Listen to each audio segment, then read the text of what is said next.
Okay, good morning, everybody, and welcome back to the recommencement of our Strategic Planning and Policy Enhanced Annual Plan and Fees and Charges Deliberations for 24-25. So first of all, just to acknowledge that we have two online members this morning. So Mayor Susan is going to be streaming in online, and also Councillor Roger Gordon. Thank you. I'm here, by the way. I can hear you, Roger. That's good. Good morning. Susan, yep, I can hear you too, Susan.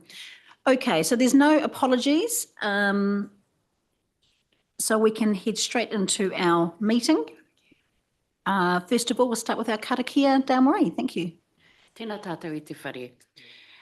Ko rangi, ko papa, ko rangi, ka puta, ko rongo, ko tāne mahuta, ko tangaroa, ko tūmatauinga, ko haumia tiki tiki, ko tāwhiri mātea tokona rā, ko rangi ki runga, ko papa ki raro, ka puta ki te ira tangata, ki te whaiao, ki te ao marama, ti hei, mauri ora. Kia ora. Thank you, Dalmarie. Okay, and welcome back, Melissa. Day two. So we'll start off with our first item, which is our fees and charges, deliberations and adoption. So hand over to you. Perfect, thank you. So through the chair, good morning, everybody. Just as a bit of a recap, so consultation on the fees and charges was open between the 25th of March and the 26th of April. During that time, we received 31 submissions and one submitter, Alcohol Health Watch, presented at yesterday's hearings. With respect to attachments to the report, all the submissions received are appended. In addition to this, attached is also proposed amendments to the draft schedule of fees and charges based on the feedback received and the staff recommendations. So in terms of the layout of the report, we've tried to chunk it down based on themes of submissions received. And I'll cover these off through the deliberations today. So it's basically identifying the issue and the themes and some of the comments that we've pulled out from the submissions, and then acknowledging the staff recommendation in response to that issue. I'd just like to point out, so we went out with a 10% across the board increase to our fees and charges. Although this does seem quite high, when we go back and look at what our fees were from 2021-2022, which was the last time that the fees and charges received a thorough review alongside the long-term plan. The average increase across all our fees is actually only about 2%.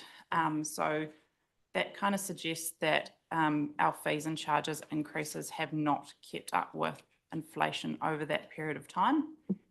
So I just wanted to highlight that to you and keep that in mind through the deliberations today. So in terms of the submissions received, so 7 were in support of the proposed fees and charges. Reasons for that, highlighting that fees seemed reasonable and in line with general cost increases, but also acknowledging that fees and charges are attributed to where we're delivering a service to the use of or to the benefit of the individual. Therefore, on that basis, fees should be 100% cost recoverable. So there were 7 people who were in support of what we were proposing. Opposition, naturally, there was 24 submissions opposing the proposed fees and charges, and these related to a number of topics as set out in the report. So with respect to cemetery fees, a number of submitters identified that what we were proposing was culturally insensitive, or what they felt was culturally insensitive. Some others sort of talked about the cost of dying should not be expensive. Obviously, it's a natural part of life. So quite a bit of feedback with respect to our cemetery fees. Dog registrations also received quite a few submissions, people feeling like we shouldn't be adding significant or increases to people's financial burden in a time where lots of people are experiencing cost of living pressures. So there was a real element of affordability coming through there. Some people also felt that increase to dog registration fees would lead to an increase in unregistered dogs. So therefore kind of not realising the benefit in terms of a cost recovery perspective, it would be a little bit ineffective, I guess. We received one submission in response to our library fees, looking to specify a time for lost book fees, and then some other kind of wording changes. So traffic management fees, just amending some of the wording there. Some of the general feedback was again around that sentiment of council shouldn't be contributing to people's living costs and the affordability of fees, and noting that the 10% doesn't necessarily align with inflation, but again, when you look at it over the last 3 years, it's a bit more reasonable. So just moving into the topics and the staff recommendation against each topic. I'll pause at each one and obviously allow you to have the discussion. So with respect to all the fees and charges, staff are not proposing any significant increases across the board. However, there are a number of minor amendments that staff are proposing relating to each of the few different sections highlighted in the report. So the first one being traffic management plans. Staff are recommending amending the wording with respect to traffic management plans to include the utilities code as suggested in submission 231. Any issue with that, anybody? No? Good. Library fees. So there are two points here to discuss. The first one was including a lost book fee to specify that once an item is lost for more than 25 days, a fee will be imposed then, as opposed to an overdue fine, which I think we've just removed. So it was just around clarifying what is overdue and what is lost. Clear. Yeah, there was a good submission on that, and I agree with the approach taken. I think it needs to be clarified. Excellent, thank you. No other comments? Cool. The next one is quite a minor, the charges for printing and copying. So when the inflation adjustment was applied to the administration fees, it did result in a 5-cent figure or fee. From a cash handling perspective, our library staff found this kind of an inconvenient. Obviously, we don't have a 5-cent coin anymore. And also noting that there are a few people who still do pay in cash. No issue with the moving to the 10 cents? No, very good. Everybody's happy. Cemetery fees. So clarifying detail around the footnotes for natural burials. These are detailed in the schedules. So Any issue with the cemetery fee increases? No? Okay, thank you. the next one with respect to the interment services. So staff recommend reducing the Te Awamutu and Hautapu interment fees, noting that the cost to actually do an interment, it's a service, which is a little bit different to increasing the burial fee, taken into consideration that capacity issue, which was part of the rationale for increasing the cost of burials at those two cemeteries in the first place. Yeah, the interment fee is a service, so it should be the same. I mean, in terms of cost to do the service. Any comments on that part? No, I think we're all happy with that. Thanks, Melissa. So dog registration fees. As you'll note in the submissions, we did receive quite a few submissions in response to dog registration fees. If you look at, so staff have done an analysis of the costs to deliver the service since 2021, and that has resulted in about a 35% increase across the board. So the cost in terms of cost recovery, increasing the fees by 10% was well within, or still doesn't meet cost to deliver the service. Also, just want to point out that our revenue and financing policy has a target for dog registration fees of cost recovery between 60 and 70%. The cost recovery for that service is currently estimated at 52%, so it's still below what we have set out in our revenue and financing policy. So just looking for feedback on the dog registration fees. Any comments on that? I think we probably all acknowledge that the cost of providing that service has also has increased substantially, and I'm seeing a lot of nodding around the room, so I don't think there's any changes to that recommendation. And just lastly, staff are recommending the following amendments, correcting the two figures for urban fee for dog registration fees and the neutered rebate. Any comments? No? I think we're all happy, Melissa. I think this is pretty straightforward, so clear. So I have a question about other fees and charges that were covered in submissions that aren't in your report. I don't know if this is the right Yes, time to bring absolutely. it Yep. up. So it was about the Titanium Park wastewater charges that are come into play from the 1st of July. Is it a fees and charges or an enhanced annual plan submission?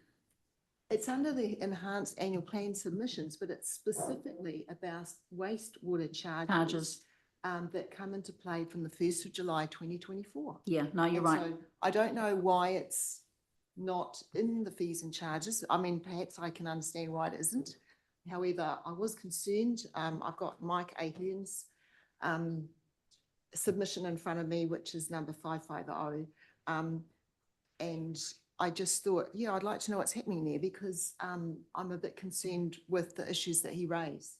And look, likewise, I was too, Claire, but I felt reading the submissions that perhaps the communications hadn't been as good as what they could have been from the airport to those who are in that space. I was just going to suggest that there might be an internal meeting between businesses and the airport and obviously ourselves in describing the reason why we've had to bring in those charges. Yeah, and exactly what I thought too, and I'd really like to make sure that that happens. Yeah. Okay, all right. So I think staff can note that. I'm happy. I guess this is in your patch, Claire.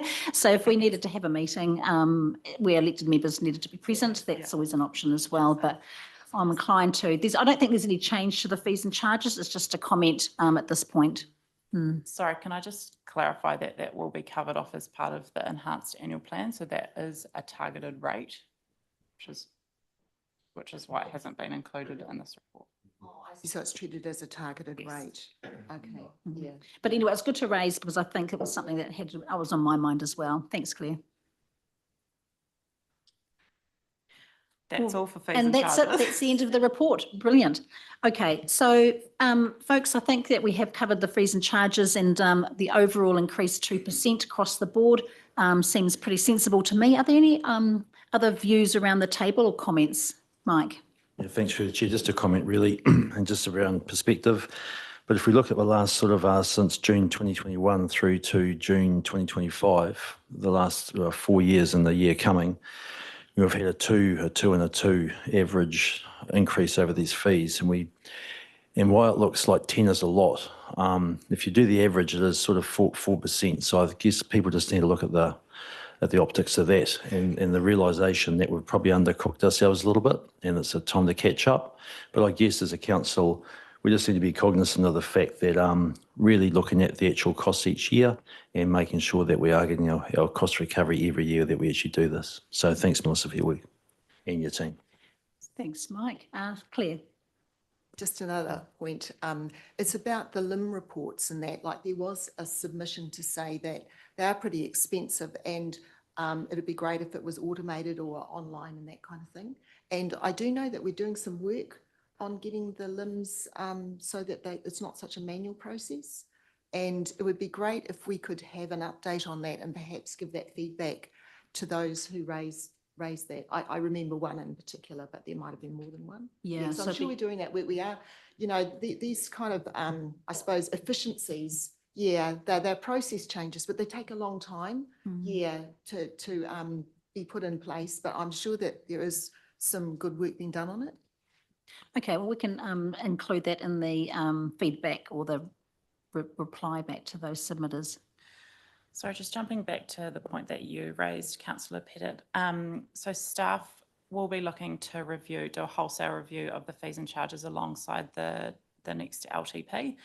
So it is normal practice to do a more thorough review alongside an LTP and then sort of interim tweaks as part of the annual plan process. We are looking to kind of do away with the annual review where we can. More of an exceptions basis, but yeah, totally take your point. These should be more in line with our revenue financing policy, and the time for that is through the LTP. Lou. Yesterday we had a submission from the Alcohol Health Watch, and I felt that there was quite a positive feeling here that we have actually got quite low charges, and our actually licensing body is very underpaid or under-recognised. And I felt that perhaps we do need to actually review or look at that. And I thought there was just a bit of positivity around the room. Maybe I read it wrong, but I think that could be, looked at a little bit and perhaps raise those fees a little. They are a problem area, the health area.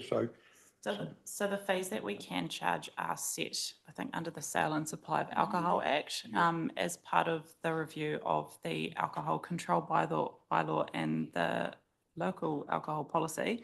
We are also developing an alcohol fees bylaw. So that's the mechanism that we can use to amend alcohol related fees. And so basically we're going through that process now. Thank you. Thank you.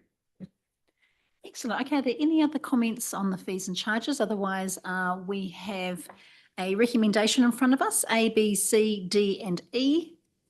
If everybody is happy, I don't see anyone online. Looks to me like Mike is happy to move and Claire is happy to second. All in favour? Against? Carried. Thanks, everybody. Right. Okay, we'll take a breath and then we will move into our next item, which is our 24-25 enhanced annual plan deliberations. And for those of you that are looking for that report, it is on page 319, our agenda. Hello, Roger. Roger's now. Hey, Roger. I've changed computers, Good as gold. so you can now see my lovely face. Right, well, we'll hand over to you, Melissa. So thank you through the chair. Consultation on the enhanced annual plan 24-25 was open between the 5th and the 26th of April. During that time, 292 submissions received and 30 submitters spoke at yesterday's hearing. So through the consultation top document, we asked for feedback specifically on two matters. The first one being, have we got the balance right with respect to our financial situation? So the enhanced annual plan presented a constrained but well-considered budget. Acknowledging the average rates increase was proposed at 14.8%. The main drivers for this rate increase were inflation, depreciation and interest rate costs. The proposed budget was seeking to strike the balance between looking after our existing assets with what the community could afford. So it was acknowledged that our debt headroom was also nearing its limits, and it was on this basis that we asked for feedback on our financial picture, ultimately asking the question, have we got the balance right? So although we didn't explicitly ask a yes or no response, staff have used their judgment in analysing the submissions. And I would just like to point out that this can at times be quite subjective, but we have done our best to detail this in the report. So what our analysis showed was that 29 submitters believe that council did not get the financial balance right. Some of the reasons for this were that submitters thought that further savings could be found by not doing some of the other projects, and you may have noticed that cycleways was quite a popular theme with respect to that. Some other submitters also felt that council should be focusing on its core business, and also concerns around our growth and the financial implications that has had on our organisation. There was also elements of better planning and monitoring with respect to growth, acknowledging that 57% of our debt is tied up with growth-related projects. To the contrary, 25 submitters agreed that yes, we did have the financial balance right. Themes for this acknowledge that it's a tough economic climate, but also submitters sort of felt that we had taken that back to basics approach. So before I go on to the second topic, which we received feedback on, which was obviously the Cambridge Water Tower. Yeah, let's take a pause here and have a see if there are any comments around, do we have the balance right? And obviously, as we work through the other items in our agenda, there may be some changes to some of the dollar amounts, but in general, so Andrew and then Claire. Yeah. Look, and everyone acknowledges that we're in a tough financial situation. You can ask 100 people and you get 100 different answers about whether it's right. But all in all, it's pretty close. As you say, when we come to specifics, I think there might be a couple of minor things that I would support. But all in all, yeah. Thank you, Andrew. And Claire? Yeah, thanks. Acknowledging again the really difficult economic times we're facing and council's constraints as well. I just wanted to make some comments about the cycleway projects because that did come through fairly strongly. Yeah, and I just wanted to have it on record that the reason that we committed particularly to 3 large projects recently was that we got huge funding support from central government. Okay, so this was with the SURF funding or Climate Emergency Response Fund. So we received $18.1 million to do 3 projects, and sorry, the total of those projects was $18 million, but we received $12.7 million, and council provided 5.3. Okay, so if you look at the contribution that Waipa had to put in, 5.3 to get an over $18 million worth of assets for our community, you know, that's 3.4 times, yeah, what we put in. And so I think that was showing, yeah, good financial management. Unfortunately, the downside has been that it elevated or brought forward projects that have been a long way in the future, and we hadn't really prepared our community, you know, to be receptive to them. You know, it was sort of in a long term, yeah, scheme of things. So I can see how it's sort of created quite a few ructions in those communities affected because, yeah, it's been a big change. So we did those cycleways as a priority because we got that handout from the central government.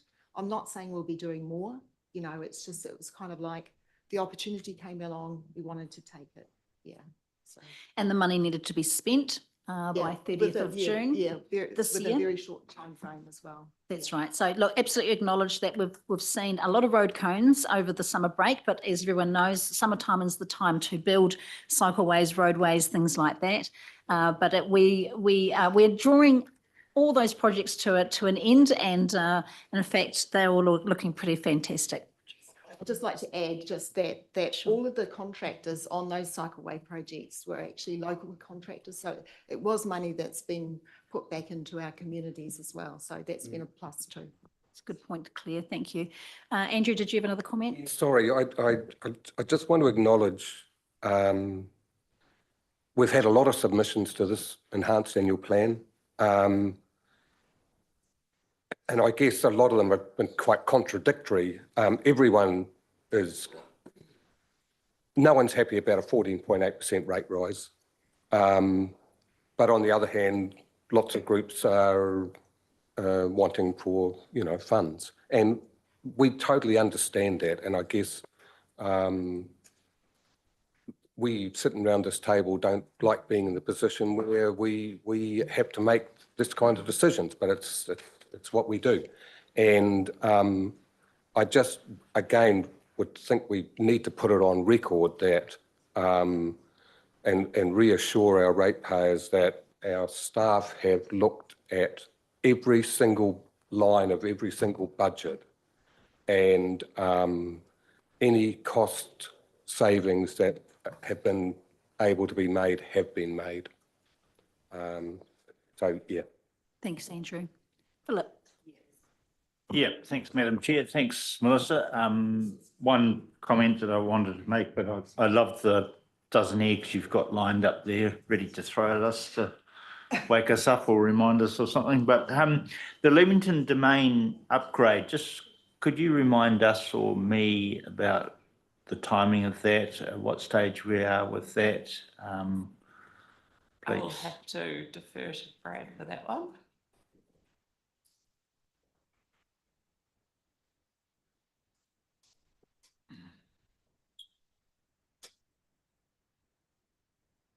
I mean, it's an extremely popular park and it's an amazing park, and I'm not saying I don't support it, but just give us a bit of an update on that, when that's likely to happen or what stage it's at, please. Kia ora, if I can through the chair, so that's just clarifying the implementation of the master plan we've just recently done, or playground, or both? Or the upgrade. The upgrade. Just talking about the upgrade, yeah. Okay, so yeah, thank you for that clarity. So we do have that for this enhanced annual plan. We've got just over 1.5, but 1.6 million to undertake the upgrade of that playground. The playground is in, I should say, a critical state that needs to be a lot of work done on it. So we're seeing the moment to upgrade it as part of the renewal process. It's an essential project that needs to be done now, sort of thing. Correct. Can't be held off. Correct, yeah. Okay, cool. Thank you. All right, thanks for that, Brad. Okay, are there any other comments on this topic? Roger, have you got your hand up? I did, but you actually made the comment about, some of the reaction, not all, but some of the reaction to the cycleways is because that work is still under progress. And, it's causing a lot of confusion and disruption around the town as road closures come in. So I think a little bit of the reaction, and I said not all, is because it's currently underway and it's causing confusion. Yeah, I appreciate that, absolutely. Okay, if everyone is happy, we'll move on to the next consultation topic, which is our Cambridge Water Tower. Yes, so unlike the financial question, we did actually ask for specific, it was kind of a binary, options were presented on the table with respect to the Cambridge Water Tower. So a total of 223 submissions commented on this topic. 62% were in support of option 1, which was to remove the tower at a cost of $810,000, and 38 were in favour of option 2, which was to restore the tower at an estimated cost of $6 million. So we have done a further analysis of the submissions, noting that this is, I guess, perceived to be more of a Cambridge topic, but also notwithstanding it is to be general rate funded. So a further analysis of the breakdown of where submitters have come from is detailed in the report. So some of the themes coming out in favour of option 1 to remove the tower was that acknowledging that it's unsafe and is not aesthetically pleasing. And then comments in support of option 2 acknowledge that for Cambridge it is quite an icon. There's a need to protect local heritage, that sort of sentiment of once it's gone, it's gone. Lots of people also made comments around alternative use. So there was quite a number of submissions that made suggestions saying we should perhaps hand it over to a developer who can turn it into a cafe or a restaurant or housing or whatever that looks like. There were also a few submitters that provided alternative options for how we could develop that site, with lots of submitters suggesting that a monument be constructed with the bricks, or a pathway out to the cycleway, or sort of elements to that effect. So based on all of the feedback received, staff do acknowledge that the tower does have heritage status, and significant time, cost and effort has been put into researching this project, and studies have been undertaken. But staff consider that ultimately the most practical option for eliminating the risk is to demolish the tower. Thank you, Melissa. We had some excellent submissions on this subject, and I can see a number of people are keen to speak to it. So I just wanted to check, first of all, that staff was there any further comment from staff? David, I was looking at you on the water tower that you wanted to add, or should we just go straight into? Yeah, we'll go into questions. Yep, let's start here. Right, we've got Claire, Marcus, Roger. Yeah, thanks. So, I sort of started out in this process wanting to get rid of that water tower because I just thought it was unaffordable. However, I did take notice 3 main points that came through, especially from Antanas yesterday, was that the review of the earthquake-prone legislation, is underway, and is it worth waiting until that has come to its normal conclusion and see whether or not that actually gives us a breathing space. He said that if we get a specialist, in heritage engineering, that we may well be able to achieve some really good cost savings. So it might actually bring the price down to strengthen it a lot more reasonable. So I'm kind of leaning towards perhaps allowing a little bit more time, but that might have already been looked at. I don't know. And lastly, I thought there were some good points raised about Rest Haven's role in this. That originally they were well away from that tower, but they did build closer, and there would be resource consent conditions around that. But also a further extension is proposed now, and whether or not that might also be an opportunity to collaborate to create a structure that might be slightly connected or something, so that it produces the safe outcome. So 3 points there. Thank you, Claire. Dustin, did you have a comment? So probably, sorry, through Chair, just starting with that second point that you raised, there have been 3 structural engineers that have looked at this, the structure to date, starting from 2014. The last one, we went through quite a rigorous process of looking at various options which have been picked up through this process. So we've looked at 34% as well as 100% NBS options. Through subsequent to that, we've also engaged Heritage New Zealand, and they put forward a structural engineer that they recommend, and we had some initial engagements with them.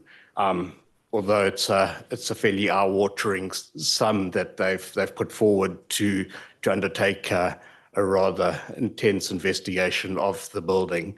So it's a question of whether we want to proceed with that activity.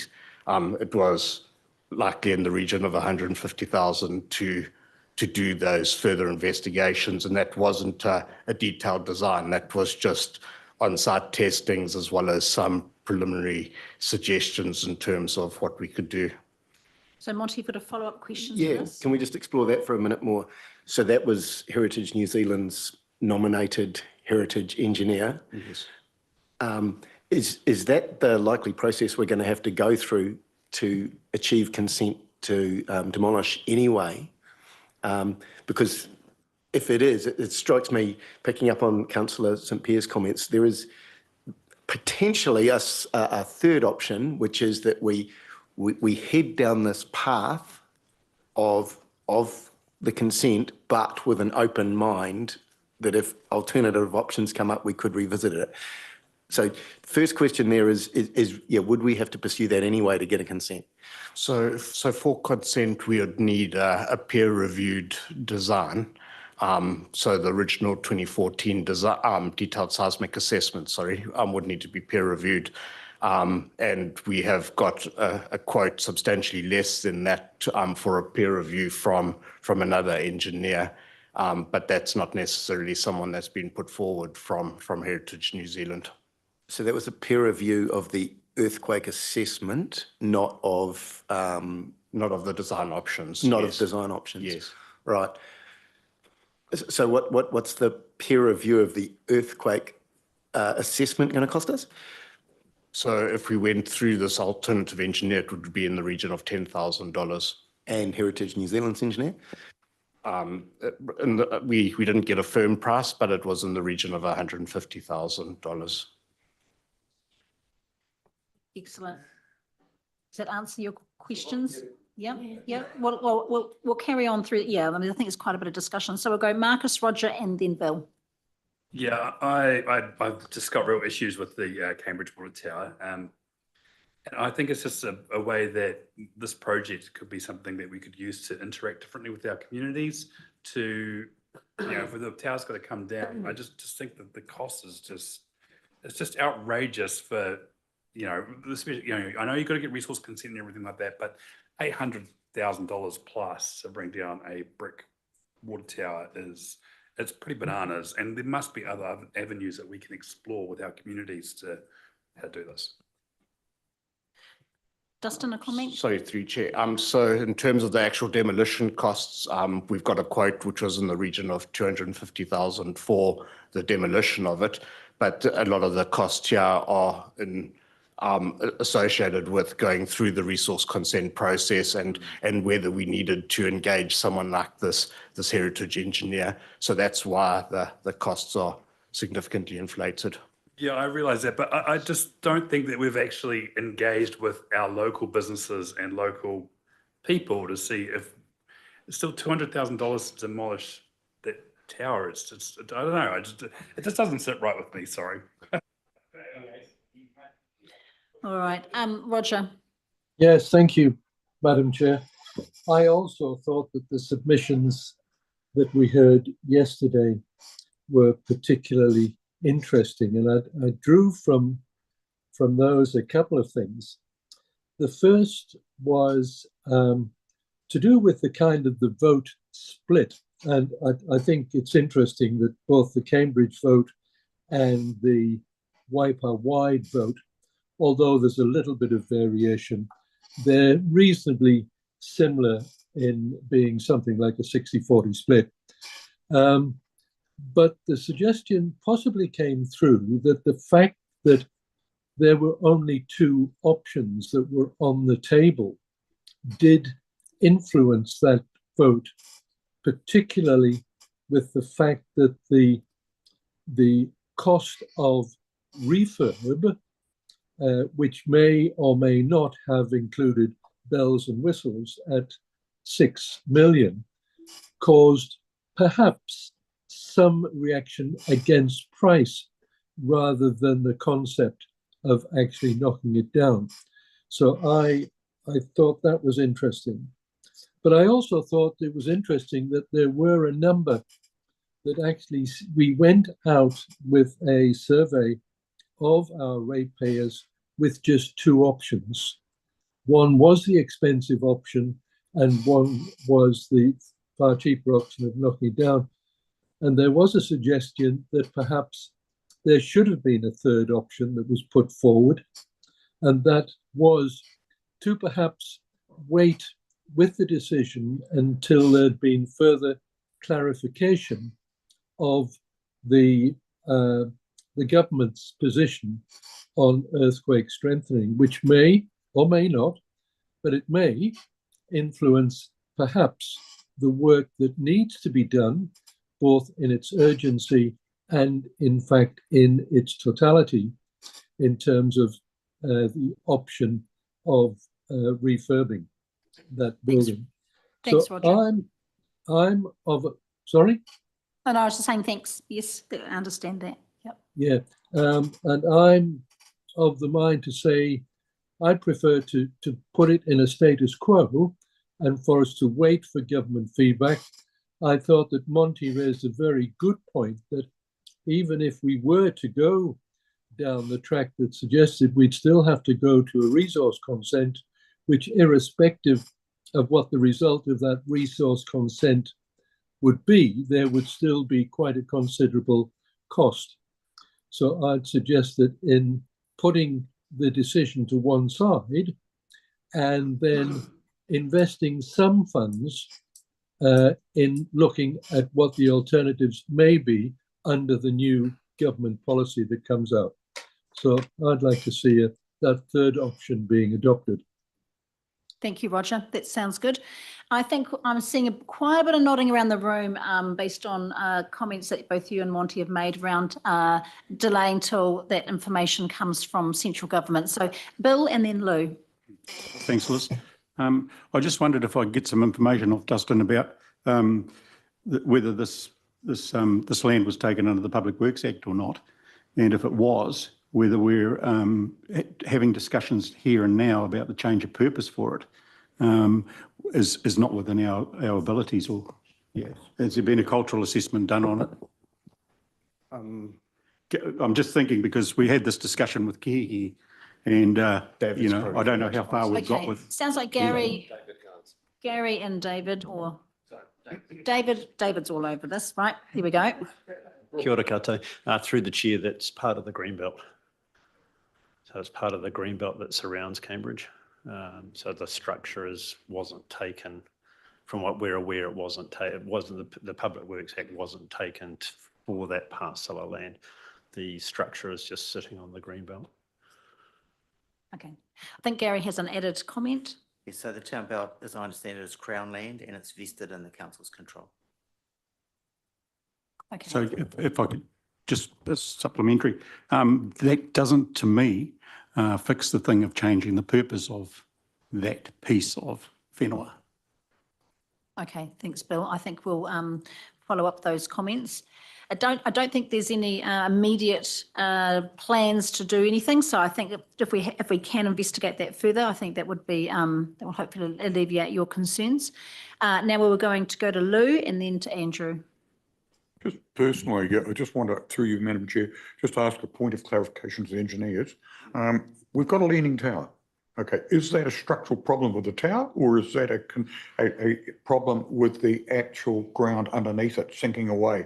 Because, you know, traditionally if a house sinks, you usually have a look at the foundations and what's underneath it.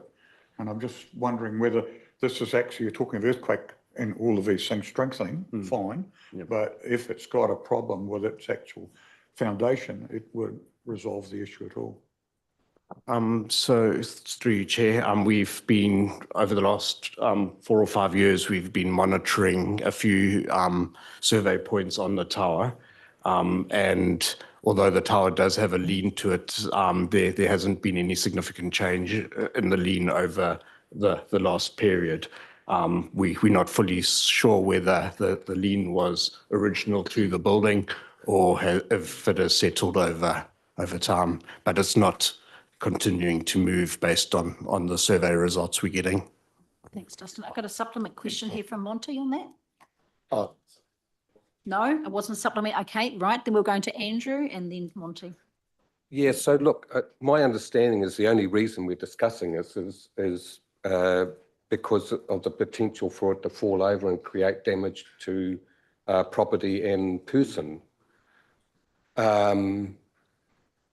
So 3 of the submissions yesterday were suggesting that there is actually no real urgency in doing this. What's your comment on that? Yep. So for me, there's 3 sort of primary risks associated with this. The first one is the earthquake risk, which is what we've been looking at. It was raised by one of the submitters, and I'd just like to highlight a response from a Brand's study report. They're saying that enforcement of the health and safety works falls largely with WorkSafe. WorkSafe has developed non-binding policy guidelines regarding earthquake-related health and safety risks that states WorkSafe will not enforce building safety to a higher standard than the Building Act 2004. However, this does not mean that the owner of such a building is not liable under the Health and Safety Works Act. WorkSafe has no role in interpreting the Act itself, and as such, decisions lie at the hands of the court. The responsibility of the building owner under the Act is that the Building Act needs to be considered separately, regardless of whether or not a building is designated as being earthquake prone. PCBUs have a responsibility to eliminate or minimize seismic risks so far as reasonably practical under the Health and Safety Work Act. However, the likelihood of a significant damaging earthquake plays into what is reasonably practical is unclear.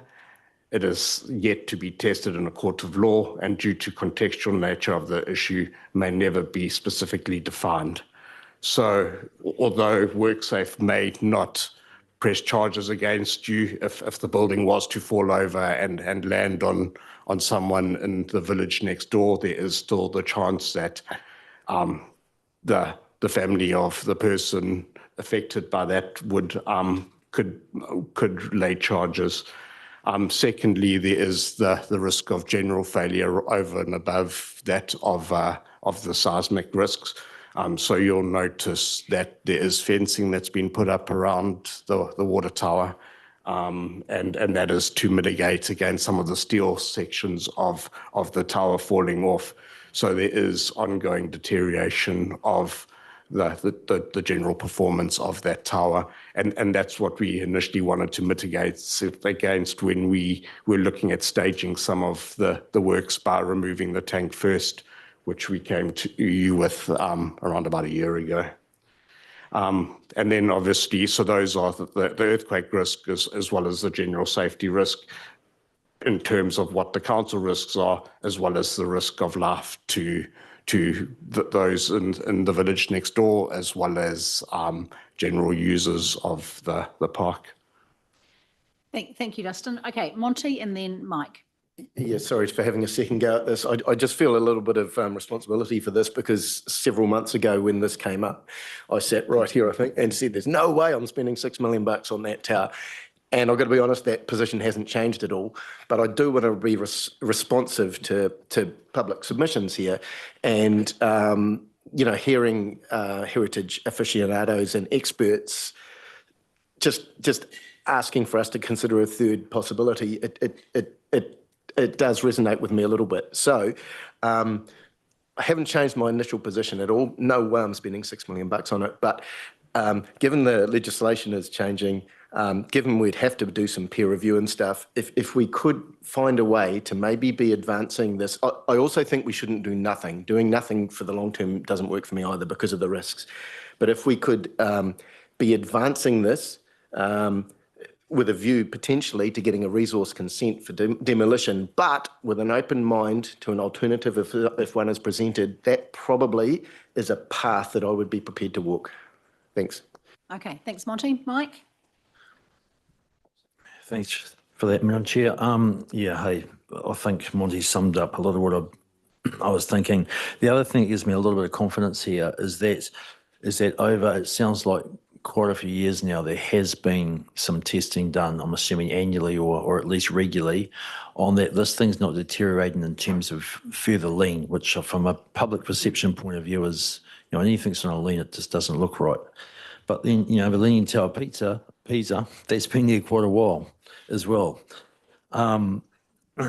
Yeah, so, and I think that third possibility, if something had gone in, I'm sort of almost not discounting the yes/no vote as it turned out, because we've all talked about a third option, which really 3 submitters yesterday talked about, and that does resonate with me. So yeah, I'm very supportive of let's just continue investigating, but not just investigating the resource consent of ripping this thing down, but continuing also with some options of are there other methodology to actually allow this thing to stay up in some way, shape or form, whether it's the same height, less height or whatever. So through you, Chair. So as stated, we have already done some fairly intensive investigations in terms of options. Some of them was at a reduced percentage MBS of 34%. That would entail us strengthening only halfway up the existing tower. Although some of the confusion that's come in through that was, although the price seems significantly lower for those options, those options would require us to purchase some property from Resthaven next door, and there's 4 leasehold titles within the fall zone of that we would need to buy out at a fairly substantial cost across that. So the cost of that option ended up equating to almost the same as what the 67% NBS options were coming through at. Although a lot of that investigation has come through one structural engineer, so there's a possibility that another engineer may come up with another solution. Thank you, Dustin. Look, I think honestly, we have canvassed this for a long time, and it is not an easy decision to make. However, what's been really helpful is the community consultation. We now know how our community feels about this tower. So we know that there is a hefty cost. We know that there is reluctance to remove it, but an acceptance that if it's going to cost just far too much, that the community isn't prepared to accept that.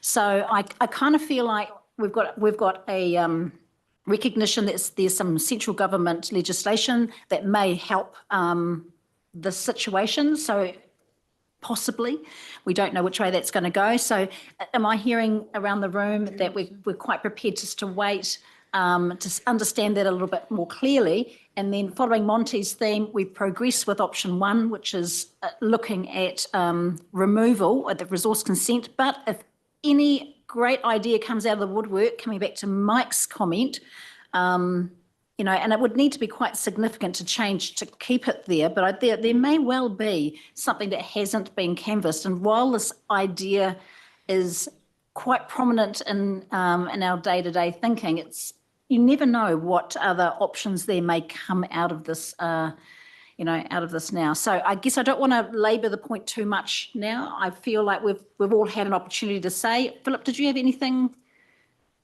that's different to what's been said, or no? Okay. I'm good now. But Andrew does, and Dale Marie. Just very briefly, you kind of answered the question I wanted to ask in terms of the fall zone. Because, we literally got to understand that.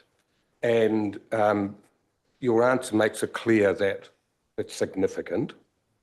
And I'm with Monty entirely that doing nothing for the foreseeable future is not an option that I'm comfortable with.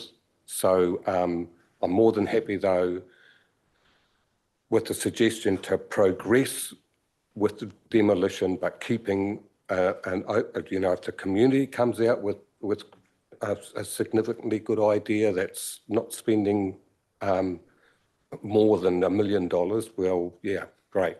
Open to it. Dale Marie? Out of curiosity, what have mana whenua said? Any feedback from them? We haven't had any direct feedback from them, no. Okay, okay. All right, Claire, did you have any closing comments? Just that I wanted to clarify Monty's suggestion that we carry on with seeking the resource consent, but that the peer review is done not by the $10,000 engineer, but by that heritage specialist, because I think that will set us up to get the resource consent if in the end we go down that path.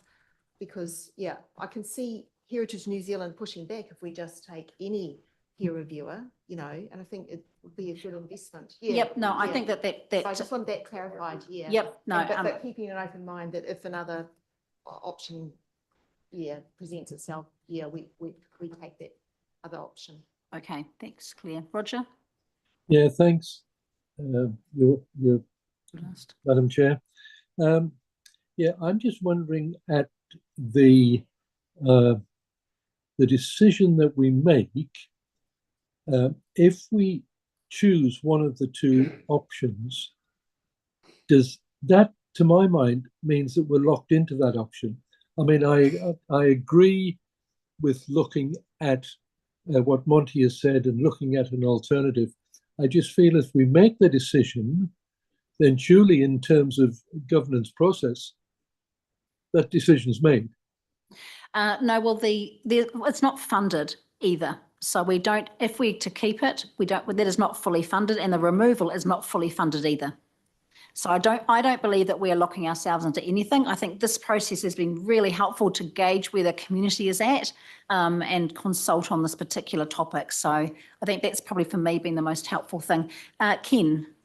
Yeah, so thank you through the chair. Look, I just want to backtrack just a tiny bit to Councillor St Pierre's comment about using the Heritage New Zealand endorsed engineer. Look, I think at $150,000, I think the first step is actually talking to Heritage New Zealand about some other options. So I mean, it seems to me we need to put some competitive tension into that process at that amount of money. So look, the property team will certainly go back to Heritage New Zealand, because I think Dustin's words were that was an eye-watering figure that we just do not understand. I mean, maybe there is a reason for it. I don't know, but yeah, we'd certainly be checking that a little further. Okay, I think that will close this this part up. I'm not hearing any alternative views I think we've reached a good space. I think this is also probably a good time to take a 10-minute break before we head into the discretionary grants and funding item. So if we just all come back here, please, we'll make it 10:15, 15 minutes.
part. Okay, everybody, welcome back. We still have Roger and Susan online. Okay, so we are going to now move, well, I'm going to head back to Melissa actually for the next part, which is our discretionary grants and funding. But before we do that, Ken is just going to give us the lay of the land on our financial situation. All right. Yeah, look, I just thought it was appropriate, particularly as we come to the discretionary funding elements, just to give you a very quick financial update, which will hopefully provide you with some good context in relation to any decisions that you make. But actually, even before I do that, I do just want to point out a couple of financial things in the deliberations report. So first up, if we can just go to page 324 of your electronic agendas, page 324, where we're talking about eyesight funding. Just give people a moment to find that. This is in response to a question from a councillor this morning, just outside of the meeting. So look, we are quoting there that this is in the staff comments and recommendation in regard to a potential call for eyesight funding to be increased. We are saying there, it's the last paragraph under the heading of staff comment and recommendation, if council wishes to include funding for both eyesights to the 23-24 level, there would be an increase in rates of 0.32%. Now, I just want to be really clear that, so there is nothing wrong with that sentence. That sentence is absolutely accurate, that if we did pump back, I think it's around $300,000 of funding, that would be the cost of it, the 0.32% increase in rates. However, I guess what we haven't said, and we probably on reflection should have said, is that these eyesights are only looking for $50,000 and $70,000, still considerable amounts of money, obviously. They're looking for a lesser amount than a full restoration. So in regard to what they've asked for, the $120,000, the rates increase percentage for that would be 0.14. So we just haven't put that information in there. The 0.32 is correct, to revert back to where they were, to get to where they want to be, it would be a cost of 0.14. So look, a councillor did ask me that this morning. I thought it was important just to make that clear. Okay, and then the other thing, and just forwarding on a few pages to, and sorry, I'm just doing that manually myself, it is page 335 of your agenda. So look, I do just need to point out that there is, I guess there's a bit of a currency issue here. So like under the first paragraph, so the block of text that I'm looking at is under the heading Section 7 Financial Changes. It's the first paragraph. There's reference there to a figure of $1.663 million. Okay, so this is basically what we're talking about here is some changes in the capex, and increased capex of 1.663 million. Now things have changed between the time this report was authored and now, and in fact, actually, what that figure should be now is 5.5 million. So look, there's been a couple of quite significant projects in the waters area with some increased capital expenditure. One of them the Service Delivery Committee worked through last week, which was a pipe renewal to put some increased capacity into the water pipes for firefighting purposes and other purposes. So that came at increased capital cost. And then there is another one that is in that space of increased capital cost. It's actually the Alpha Street water treatment plant. You have had a report on your agenda that suggests that there will be increased capital costs there, but we haven't taken that one to tender yet. So I guess it's a little bit of an unknown quantity. But look, we are looking to, as officers, we are looking to build into the annual plan the additional capital expenditure related to those two waters projects that will be taking place in the enhanced annual plan year. Okay, so one correction and one clarification, and that correction being only on the basis of of new information that's that really has only arrived in the last week or two. Okay, so covered off on those. Now, just want to talk about potentially capacity as you consider these deliberations in both the discretionary space and in any other space that you may be looking.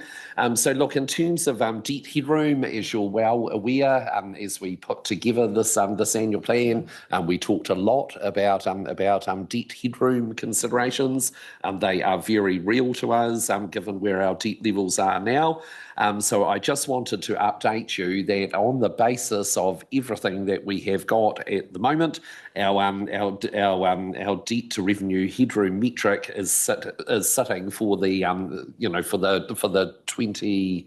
Sorry, I just need to make sure I've got my years right. The 24-25 year of the enhanced annual plan, that is sitting at 14.9 million. Now, when we drafted this thing up, we were at 18.4 million of headroom, and that was slender enough. Largely because of those those two capital projects that I've just mentioned before in the water space. That has now reduced to 14.9 million. Why am I telling you this? I guess what I'm telling you this for, and being really clear on what that projection, because it is a projection, but what that projection is at the moment of that metric, is that really I would be saying to you as your Chief Financial Officer that, look, we do not have capacity for additional CapEx. Okay, in this annual plan, we've got a large CapEx program that's all been factored into these figures. We don't have capacity for additional CapEx, and actually neither do we have the real capacity for a decline in revenue. So you do need to be thinking about that. So even in terms of our 14.8% rates increase, the officer recommendation is we leave that at that 14.8% level. If we were to find some savings, we'd still be looking to keep it at that level because really that revenue obviously supports that really crucial debt to revenue headroom metric. Okay, so I say that. In regard to OPEX capacity, because you are going to be looking at obviously some matters in regard to potentially increasing OPEX levels from where they were in the draft enhanced annual plan to what you want them to be in the one we're going to adopt at the end of the month. In fact, you've got a couple of really clear officer recommendations that we increase the Cambridge Town Hall funding by $103,000, and that we reintroduce funding of $7,500 to the Cambridge Community Board to meet the costs of the Cambridge Anzac Day commemorations. So we're recommending that. Now, what I'm saying to you is that we do have some capacity in the OPEX space, so we can bring those items in and potentially a little bit more, but only a little bit more, I would suggest. We can bring those in and still remain at the 14.8%. So we have got some capacity that has come up through things like we're largely through some cash surplus that we're not absolutely sure about, but cash surplus looking reasonably good to meet those sorts of items. That is why we have made that recommendation that you can consider those. But look, not a great deal of capacity otherwise, because again, if we, I think the next 2 or 3 years are going to be quite difficult. The opening couple of years of the next LTP in terms of rates increases, in terms of even what we're facing in terms of some of our some of our contracts that we're awarding, etc. That inflation is still, even though the CPI is dropping away, and inflation is looking to create. There is still quite a bit of residual stuff there that I think we just need to be really prudent about in terms of our expenditure plans. So look, I think that's that was what I wanted to cover. I'm happy if you want through you, Chair, if there are any questions about that little financial update, I'm more than happy to take any questions. Claire and Mike have a question. Yeah, thank you, Ken. I just want to focus on the debt headroom. Yeah, because 14.9, is, as you said, pretty slender. And I just want to hear from you about how you're going to report to us, I suppose, going forward, so that we can, keep close tabs on it. And I imagine that debt headroom has also got some assumptions behind it, particularly like the collection of DCs and things like that, how quickly they'll come in. And so, I'd really like to see some good cash flow forecasting, 12, 24, 36 months ahead, so we can see, how it's going to pan out, because I'm sure we're going to be presented with some really compelling, CapEx, projects. And, For sure. and we've really got to be really well informed with, how that's going to be panning out. Yep, for sure. So look, it's certainly something that the finance team has turned their mind to. I've had several discussions with the finance team. We've had discussions at the executive level around this. So look, what we are looking to do is to keep an active live spreadsheet that is tracking the key components in regard to that headroom figure, because of course it's obviously an equation that's coming from debt and an equation that's coming from revenue. So obviously any changes in debt forecast, any changes in revenue forecast are absolutely crucial to that headroom number. So look, the finance team are going to keep that spreadsheet alive. DCs obviously in the annual plan we're making estimates around how much DC revenue comes in during the year. Now that does not actually feature in the revenue side of the metric equation. However, it does feature in the debt side, because of course when those DCs come in, they essentially repay debt. So look, we need to keep it absolutely live in terms of any change forms that come through that are changing those things. In regard to like if there was a significant capital project that goes to tender, and there's the live example was obviously last week with one of those waters projects. We would need to come back to you with essentially what going with that recommendation would mean for the debt headroom metric. So look, the finance team are up to that. They are happy to keep that spreadsheet live, so that at all times we need to look at it. That has not been a worry for us in the past, because in the past we've had such minimal debt that really hasn't been an issue. Obviously, in the last 2 or 3 years, that has ramped up significantly for good reason. Investment into our infrastructure, but we obviously need to be a lot more careful about that going forward. Is that a subsequent one? Yep, and then we'll go Just to 2-second comment question. I think that spreadsheet should be a standing agenda item for audit and risk, so it's reported quarterly. Yep, no, that's so through the chair, I think that's a great suggestion, councillor. So yes, we can look to incorporate that. Yeah. Mike. Yeah, thanks for the chair. Can you just give us a bit more definition around a little bit of headroom in terms of CapEx? What does a little bit of headroom look like? Just when we're about actually, so through the chair, I think you may have misheard me. Right. I was basically saying there was no capacity for CapEx. Yeah, my mistake. I did say there was a little bit of capacity around the OpEx, but I'm actually also cautioning against that. Yeah, cautioning against using too much. My question was around the OpEx. Okay, cool. So you haven't got a figure, because it's a bit hard to deliberate if there's a little bit there, but if there's nothing there, then there's nothing. It's easy to say that, or for me as a councillor to know that. Yeah, look, I think this is this annual plan document needs to be your own. I'm talking about as elected members. This does need to be your baby. What I was saying before is that in terms of the officer suggestions, and in terms of putting in that $103,000 of town hall funding, because I think they have made a really compelling case for that. And in fact, there is a little bit of a history there. The reason reason that number only was 400,000 was that there was just a direct match of the number last year, and then when I say last year, in the current year, and in the current year they actually had the benefit of actually having some unspent money that they could apply to net down to 400,000. Of course, that's not a sustainable position.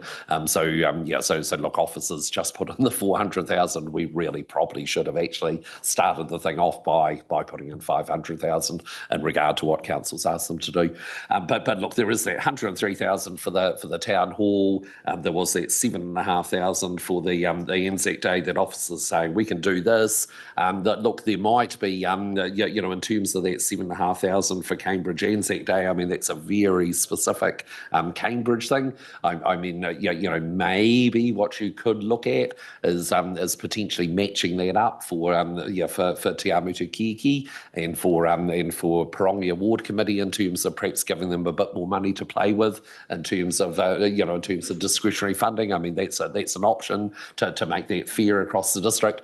So Mike, in answer to your question, Councillor Mike, there's capacity for that sort of thing, but look, there is not capacity for a lolly scramble, is what I would say. Look, and look, depending on where these discussions go, the finance team or myself will jump in if we've got concerns. Yeah. No, that's fine. I'm just trying to get my head around, really. I don't want the rates to go beyond 4.8%. Right. And you've obviously worked some magic somewhere for the 103 and the 7.5. It's just that sort of thing is what I'm trying to get an answer for. Anyway. Okay, so look, here's the deal through the chair. So if this discussion gets to the point where we're thinking, wow, this is going to put pressure on that 14.8%, then the onus is on me to jump in and advise you of that. Okay, I feel like we're starting to move into some of the discussion points we're going to talk through anyway. And this, Andrew, was your, yep. Yeah, I just wanted, so the recommendation includes the 102,999 and 7,500 for the effectively the Cambridge side of the district, I guess. I wanted clarity on how that's funded, whether it's district-wide or Cambridge ward. Yeah. And if it's coming from cash surplus, does that effectively mean it's district-wide? So actually I see Deborah's got a hand up. So yeah, let's have you got a microphone there, Deborah, or do you want to come up here? For the 7,500 as a grant, that would be directly on the Cambridge targeted ward rate, possibly the Mangatau tree. I'll need to get clarification from you on that later. With the 103,000 for the Cambridge Town Hall, over half of the costs of the Cambridge Town Hall comes from the Cambridge targeted ward rate. Now, we do have been indicated there's been savings, and they would probably have been off a mix of capital value and UAGC costs. So it will be a bit of an adjustment on some of the individual rates, but not on the total average rate of 14.8. Yeah. So look, through the chair, if I could just reinforce that point of Deborah's, and in fact we do allude to it in the report where we talk about the capex changing. So look, the intention here is to, or certainly the officer recommendation is to keep that average rates increase at the 14.8%, but there may be a bit of a change in the incidence rates. I would suggest that would, in terms of the figures that we're talking about, that would be fairly minimal, but look, there will be a little bit of a change. So where you will see that is when you look at the indicator properties, those indicator property numbers will potentially change a little bit. But Deborah, I'd be expecting that to be very minimal with the amounts that we're talking about here. So yeah. So I'm hearing that half of the that 503,000 is directly a Cambridge targeted rate. The other half is effectively a district-wide rate. And yes. And secondly, any adjustment to Te Awamutu and Pongia discretionary funds would be targeted rates to those areas. Yep. Absolutely correct. That's across the district. Yep. Okay. Hey, thanks everyone. I think that was useful. Melissa, we'll hand over to you to start leading us through the discretionary grants and funding. All right, thank you. So through the chair, as you've pointed out, we're about to move on to the discretionary grants and funding section of the report. So just a bit of a recap of what was proposed in the consultation document. So I guess backing up the story a little bit, given council's financial position, what was proposed was largely sort of across the board 20% reduction in the grants and funding program, noting that there are some exceptions to this. So yeah, just as a bit of a recap, it was not funding the two eyesites, so the Cambridge and Te Awamutu eyesites, with a saving of just over 315,000. No longer funding Te Waka at all, saving $50,000. Maintaining the level of funding to all of the local community organisations such as the Citizens Advice Bureau, heritage organisations and the like. So their funding was presented to be maintained with the exception of the Waipa Mountain Biking Club with a small increase of $11,080. No longer funding the Contestable Community Grants Fund, which was $30,000, reducing the discretionary grant funding, which included funding to the two community boards, the Pongia Ward Committee, halving the District Promotion Fund and reducing the Heritage Fund, totaling a saving of $216,000.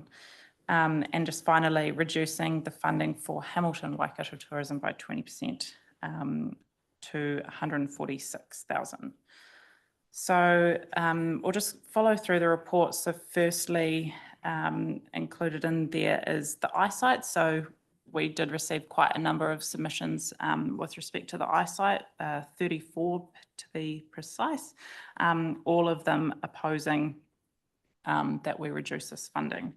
So reasons for this, including that the eyesights provide valuable services to the community, and noting that in pre-COVID times, they provide good economic benefit for our community and businesses. Destination Te Awamutu, so requested ongoing funding to support the operation of $70,000 for this coming financial year, and Destination Cambridge requested transitional funding of $50,000. The Cambridge, in addition to this, the Cambridge Community Board requested that Council direct the online visitor promotional activity funding, which was, I think, pegged at around $65,000, be redirected to the Cambridge eyesight. Noting Ken's comments before with respect to the funding levels and any amendments as opposed or in response to the two requests would result in a 0.14% increase on the rate, noting that this is operational funding. Okay, so should we just take the eyesight? We'll ask for any comments, considerations at this point. Just some clarification. Yeah. So there was $65,000 in the budget for a staff managed online presence. And that was done on the basis that the eyesights wouldn't be really operational. So what are we talking about? Is that money now can be changed to funding if we go with the proposal? Yeah, that 120,000. Can we use the $65,000 as part of that? So in fact, we're not even, so yeah. That $65,000 is already in the proposed budget. Yeah, so yes, but it was for handling online promotions for both Te Awamutu and Cambridge, in fact, the whole district. And now we have got a proposal where it looks like the eyesights will be able to carry on with their promotional work. So I'm saying, could we reallocate that $65,000 to be part of that 120,000 that looks like possible to fund the eyesights with? So in actual fact, we're reducing the amount. So if I can through the chair, yes, you're correct. So the idea of that funding was included within the budget in case the eyesights were unable to continue. I understand as we heard yesterday that there's definitely some great progress that Destination Cambridge has made in that space. So it wasn't anticipated for us to do a double up of those services. However, recognising that I think both eyesights in terms of the operating models would only look at one side of the district and not a whole view of the district. And also recognising that part of the work that Lisa and her team are doing are wanting to look at all of our brand channels and opportunities there as well. But 100%, if the eyesights were to continue, we wouldn't double up with that funding, and that they would provide a different view than I think council would anyway from that perspective. So then, in fact, rather than trying to find $120,000 of funding, we'd only be looking at 55 additional. Not necessarily, Claire. I think what Sally is saying is that we don't really know at this point how this will turn out for sure. And it would be best, Cambridge Eyesight certainly does look like it's got a viable option. We don't know with Te Awamutu at this point in time. I would be reluctant to allocate it out because no matter what level of funding we may or may not choose to give today, it may not be enough. We have to have, I guess, a bit of a backup plan. We don't want nothing, but we don't want to double up either. We did hear that. Sorry. Hang on. So yeah, I think Sally explained it pretty well.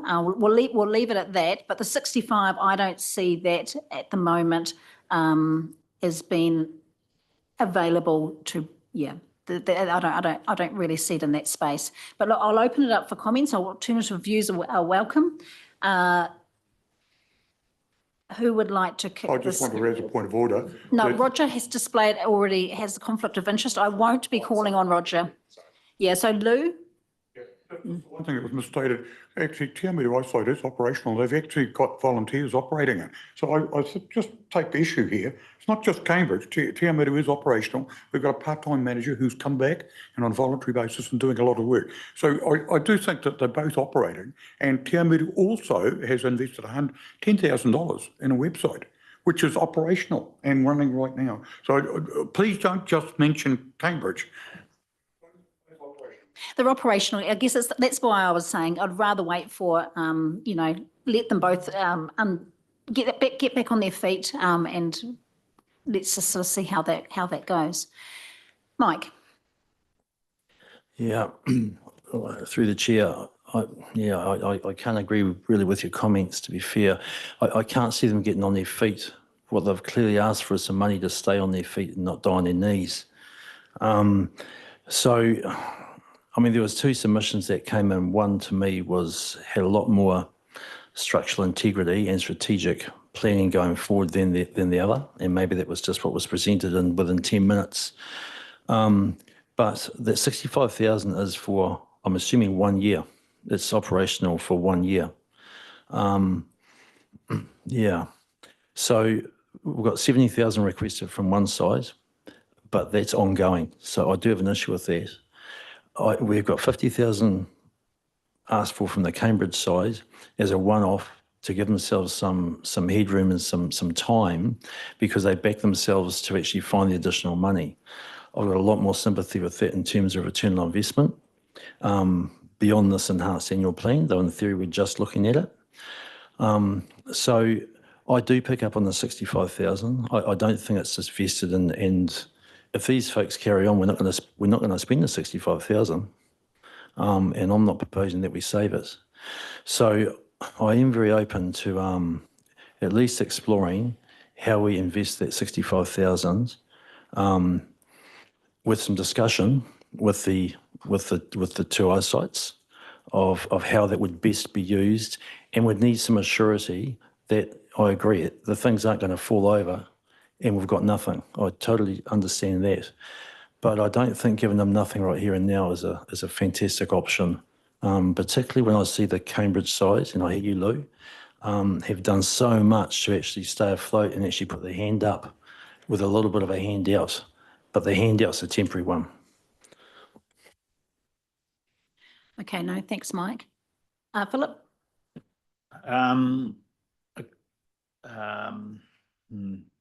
So with this, when are we going to be discussing the Pongia Historical and Information Centre too? Should that be brought into as part of this as well, or are we just talking about the two? We're just talking about the ice sites at the moment.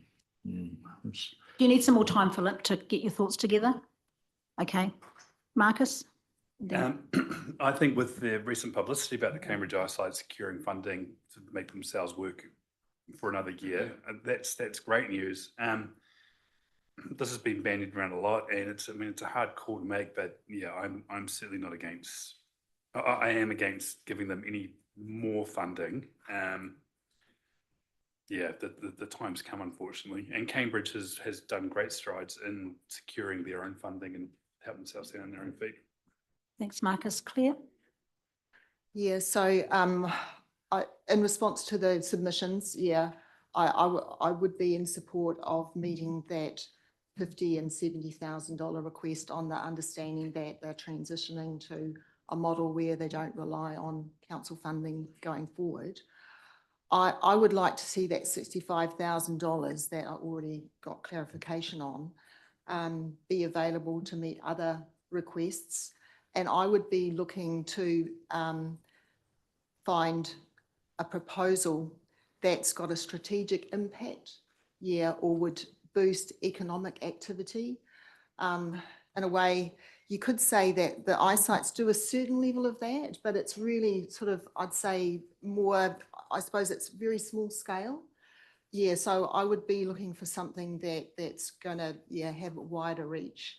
I'd also would be really much in favour of investing it over the western side of the district, because I feel that the town hall is one of the projects we have been able to support. And so, yeah, I'd be in favour of looking for an opportunity in Te Awamutu or Pongia or something. Thanks, Claire.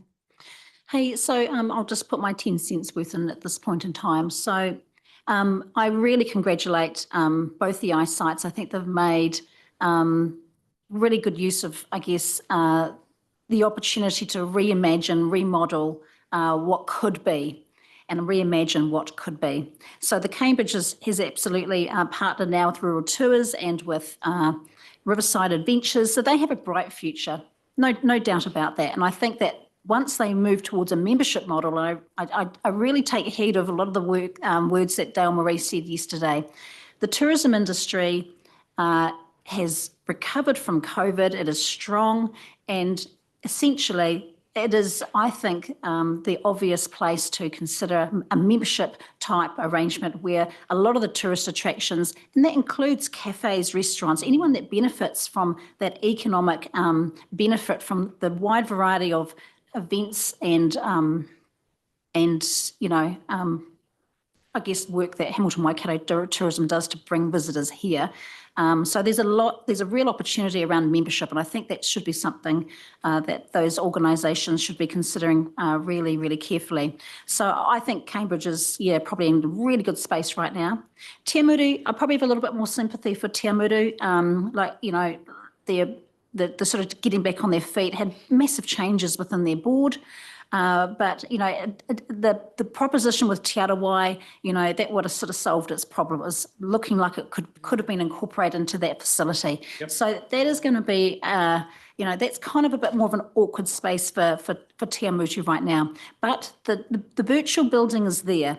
And I think there's some opportunities around how they might maximise their potential, well, the opportunities that could present themselves in a building that's, you know, in a really good location. And I think that we should actually, one of the things coming out of today is perhaps we could ask staff to support them and, you know, thinking through some of the options that could present themselves, you know, because it is in a great place. I guess overall, I look at the eyesights and we've discussed this no end, where it is really an environmental change worldwide, and we need to understand that no business has stayed the same, and tourism and the online ability for tourism has significantly changed, and their business has changed. So I absolutely appreciate that. The future for both of them is probably going to be online, and they've both invested heavily online. So you know, the ongoing opportunity for revenue for them is in that space. So you know, I'm kind of really I'm happy with where they're at. I think that ongoing support we can provide in kind through staff and opportunities, and I think the tourism industry will support them. But you know, it's easier. It's always it's been too easy, right? Because if council's just, you know, funding them, then the industry doesn't have to sort of step up. So now's the time for the industries to step up, and let's revisit this during the long-term plan. Let's give the industry an opportunity to step up. They both have said that they can operate for the next 10 months. Okay, they're not going to close down. They've got money in the bank. They've got surpluses. They can operate. Love to see them back, and let's see what they can achieve with a new model and an imagined model. That's kind of where my thinking is at the moment. Rightio, who hasn't spoken yet? Andrew. Yeah. And then Lou. Thanks, Liz. Look, I appreciate your comments and your knowledge and expertise in the area. And I've been thinking about, I'm not at all in favour of taking that 65 and divvying it up. I'm much more in favour of what you suggested, perhaps using part of that to provide a resource to help the eyesights negotiate and you know, become a stronger business model to go forward with. So, yeah. Dale Marie. Sally, what was that lovely man that we had looking for us for some resourcing? Could we chuck him over there? Maybe he can do his wonder with them. That lovely, what was his name? Stephen? Yeah.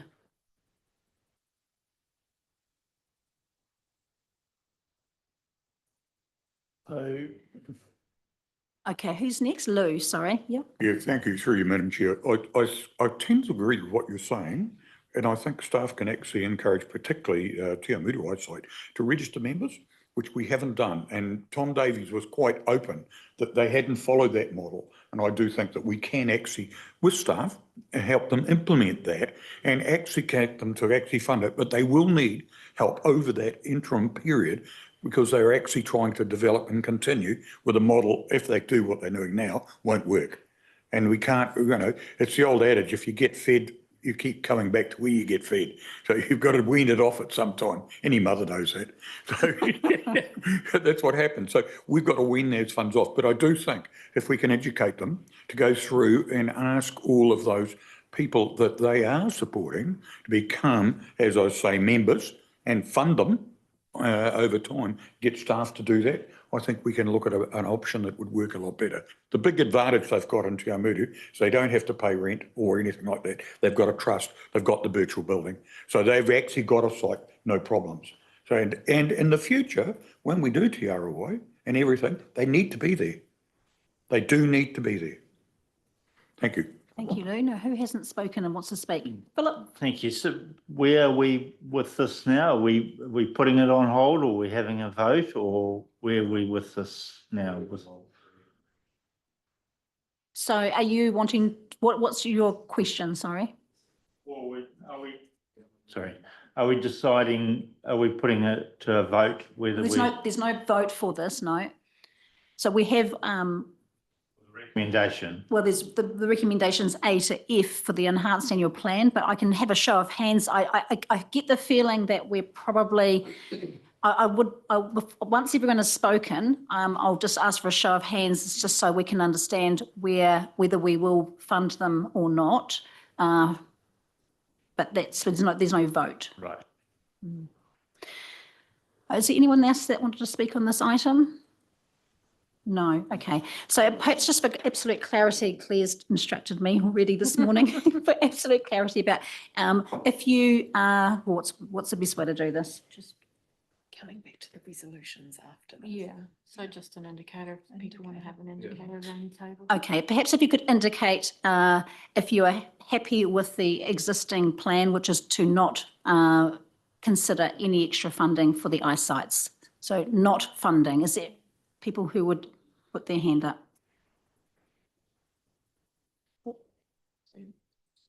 So those who don't have their hands up would like to consider some funding and okay, all right. And Susan's got her hand up. Yeah, Roger's conflicted. All right, so I think that essentially what we're looking at is the councillors would like to give a contribution, a funding. So have you got suggestions, please, around what that might look like?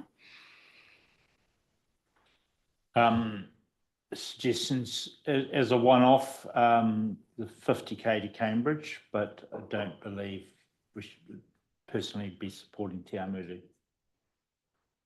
So if that's what you're after. So you would just support a motion, a 50,000 grant to Cambridge. Okay, is there any as a one-off? Is there any more support for that? Can I just have a show of hands if you would support that? Okay, that's not getting off the ground. Delmarie, where's your thinking at with this? Because I haven't heard you yet. And Bill. As the Māori ward who cares for the whole district, I would like to see, because Cambridge has got an avenue that they've stipulated, they have an avenue of what they're doing. I would like to see possibly, because Te Awamutu have some great avenues that they can explore, maybe there needs to be some supporting split. I'm not in favour of just one community getting funded, but I would like to see the west side of this rohe being considered for funding, because they are always on the smell of an oily rag and they will not get any more traction if they don't have any more resourcing. So I would like to see some support from us to these eyesights, because yes, we are an endless fund. They know now there's a line in the sand. They will need to look further than this, but I do think there needs to be a time on it around, but I do think we need to be a little bit more innovative and go and think about maybe exploring the resourcing angles that are out there by wonderful people like the Stephen man, that I think we should be explored a little bit more. But remember that, voters, Māori ward is trying to support the eyesights too. Kia ora. Okay, Susan, I know you want to speak. You probably don't want to hear me, but anyway. Look, I just think that if we're going to be funding in this space, it needs to be district-wide. I don't believe we can show any form of favouritism for one eyesight over the other. But I am mindful that the submission yesterday from the Te Awamutu eyesight said they had sufficient funds to last them another 10 months. So it's not as though tomorrow they're closing up. So there is a level of capacity with them. And of course, Cambridge have successfully indicated that they've found independent funding themselves. So look, I would actually, for a starter for 10, I would suggest 10 grand for each of them. And I'll just put that out there. But I don't believe it's appropriate to support one over the other. Okay, so we show of hands for who would support, a show of hands for who would support 10,000 each side of the district. So 20 in total. I would support that. I mean, it's a token gesture, but what it does is it just all helps. So Madam Chair, may I just No, sorry, comment? Roger. No, Roger. It's nothing to do with the eyesights. Then we'll hold you to the other end, but please no, I don't want to. Okay, so it's just to do with the HWT funding. No, Roger, which please. I think is relevant. No, okay. It's not at this point. It's not at this point. Okay, are you wanting to speak, Mike, or are you putting your hand up for the 10K? Oh, speak. Yes, no, good as gold. Yes. But the 10, I didn't, I, I'm not sure we got to count. yeah, I don't think we've got to count for the 10K. So I would like to do that first. Oh, you want a higher amount? Okay. Well, Susan suggested it. So let's just leave that on the table for a moment and let's let Mike talk. Yeah. Right.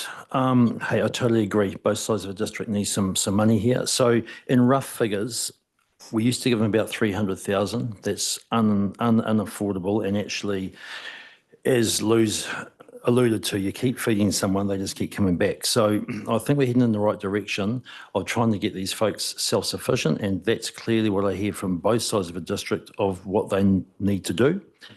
I would suggest that we reduce that 300,000 by 80%, which would give us a pot. And I would suggest that Cambridge have asked for 50. I would suggest 20, which is 40% of what they've asked for. TA have asked for 70. They're in a sort of slightly different need. And I suggest 40, which is 60%, which is 20% of what we used to give them up until this point in time. So 20 to Cambridge, because I really think 20 will get them through to their objective of actually getting through their business model, and 40% to TA. So 60K will up. Yep. Okay. So a show of hands who supports that motion, that suggestion, because I just want to get this. Yes. How is this funded, Ken? Where are you? So is this Deborah? Is this yeah? How's it funded?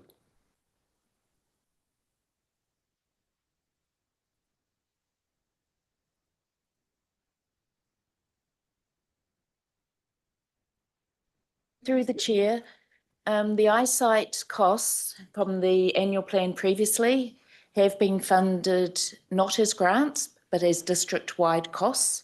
They're just part of the communications budget, so they will be a district-wide cost. Oops, sorry. Okay. I'm just taking heed of a couple of the comments that they wanted to see leave an even amount of funding on both sides, and I think I'm hearing that, even though I heard 20 and 40. I want a show of hands for 20 and 20. I feel like we might. Would we get to some agreement on 20 on each side? I know, but you can't hold out because I'm going to go back down soon. What about up, Liz? Okay, I'm happy to hear, Bruce. I would like to see 30-30. I think that's a fair. They've both got something to prove, and it's a one-off. It's quite simple.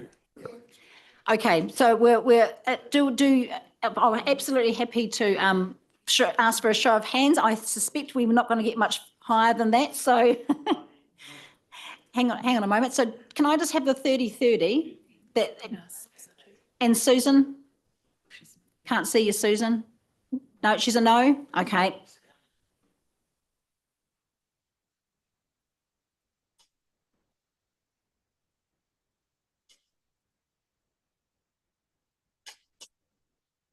Yes, Philip. Yep, thank you.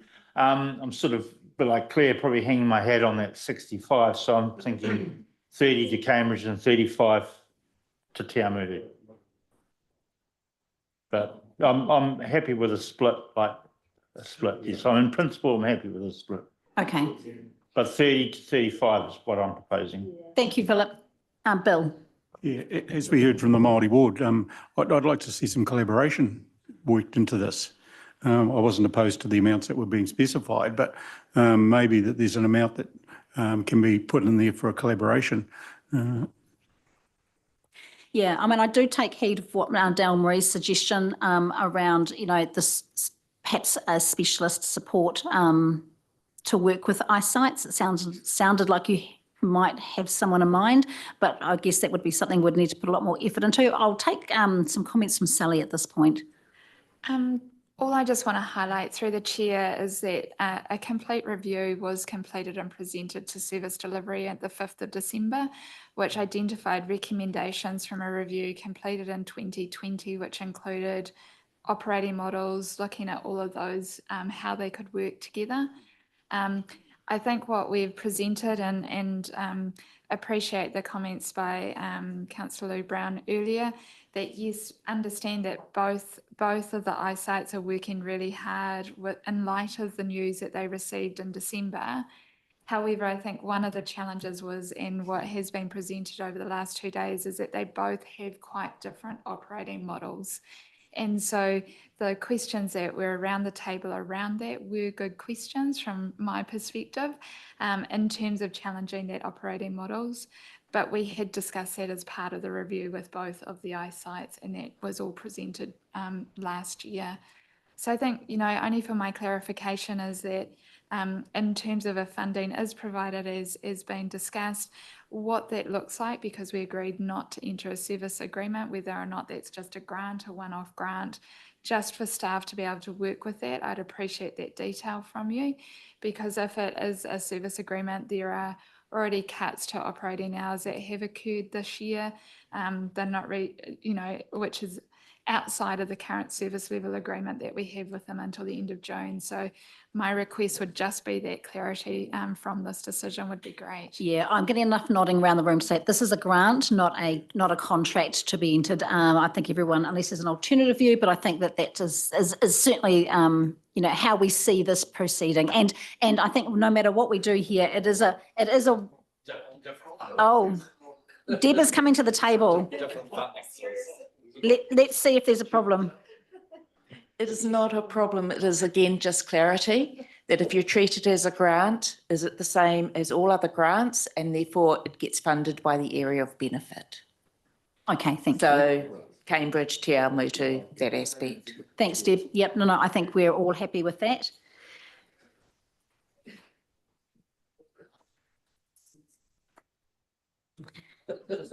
Just a last comment is that, hey, I think we've done the right thing here. There was 34 submissions. You don't often get 100% saying, hey, revisit this, so. Okay, I am going to ask for a show of hands. Well, I've done the show of hands for 30-30. I feel like that is something we could all live with. It is for 1 year. It is to assist with the transition. There will be no service agreement. It is a grant. And the expectation is that we don't necessarily see them back for larger amounts than 30 in the future. I'm not closing the door. I'm just saying that, hey, at this point in time, in terms of operating the ice sites. Now, Andrew. Just a question for Ken. Does this take us over the 14.8? So through the chair, and in response to that question, actually I'd probably almost need to ask Sally for clarification. So we were talking about the $65,000 that's already in the budget.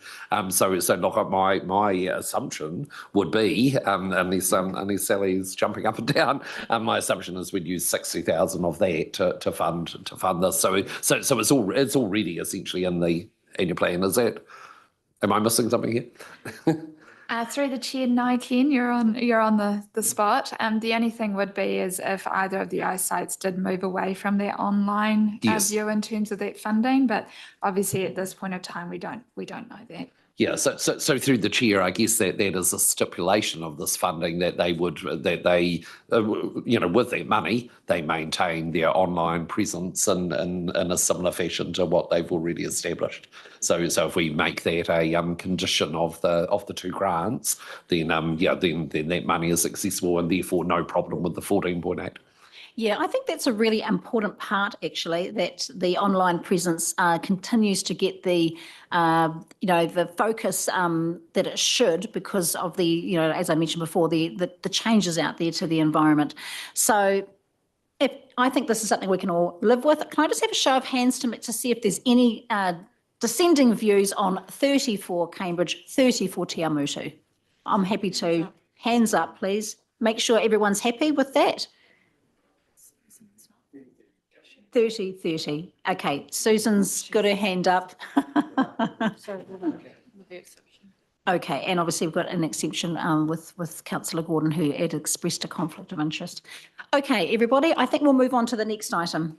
Thank you for that. We knew this was going to be a hard one. It's difficult being in these seats sometimes, isn't it? But yeah, thanks for everyone for their thoughts, and I think we've come to a good place. Back to you, Melissa. Thank you. So next, Hamilton Waikato Tourism. So the proposal was to reduce their funding from 183,000 to 146. 13 submissions were received on this topic, all opposing the proposal. Reasons for that being they felt that Hamilton Waikato Tourism effectively showcased and promoted the district. Funding cuts will have significant impact on Hamilton Waikato Tourism's ability to perform its functions effectively. Some felt that there would be a loss of tourists to other parts of the country, which would have a direct impact on businesses and the local economy. Staff are not recommending any amendments to the proposal on that one. All righty, thank you, Melissa. Right, Roger, you get to go first. Thank you, Madam Chair. Now, as you know, I am a supporter of the tourism industry. However,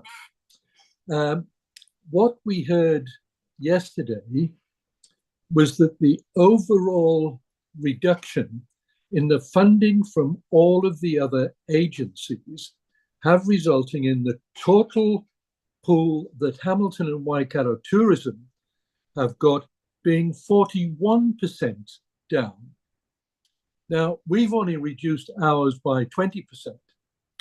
That means that the other funding partners of Hamilton Waikato Tourism have reduced their funding by more than 41%. In fact, anecdotally, we hear that Hamilton City Council, which is the major funder of Hamilton Waikato Tourism, has actually reduced their support by 50%. Can I just interject, Roger, just for a second? There's an update on Hamilton, which may alter your view. I'm going to get Gary to comment.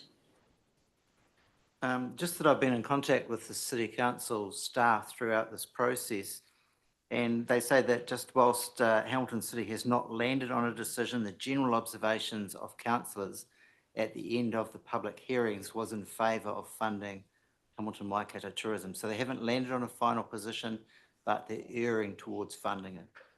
So back to their normal level. We know what level, because if the original idea was to reduce it by 50%, that actually means that anything,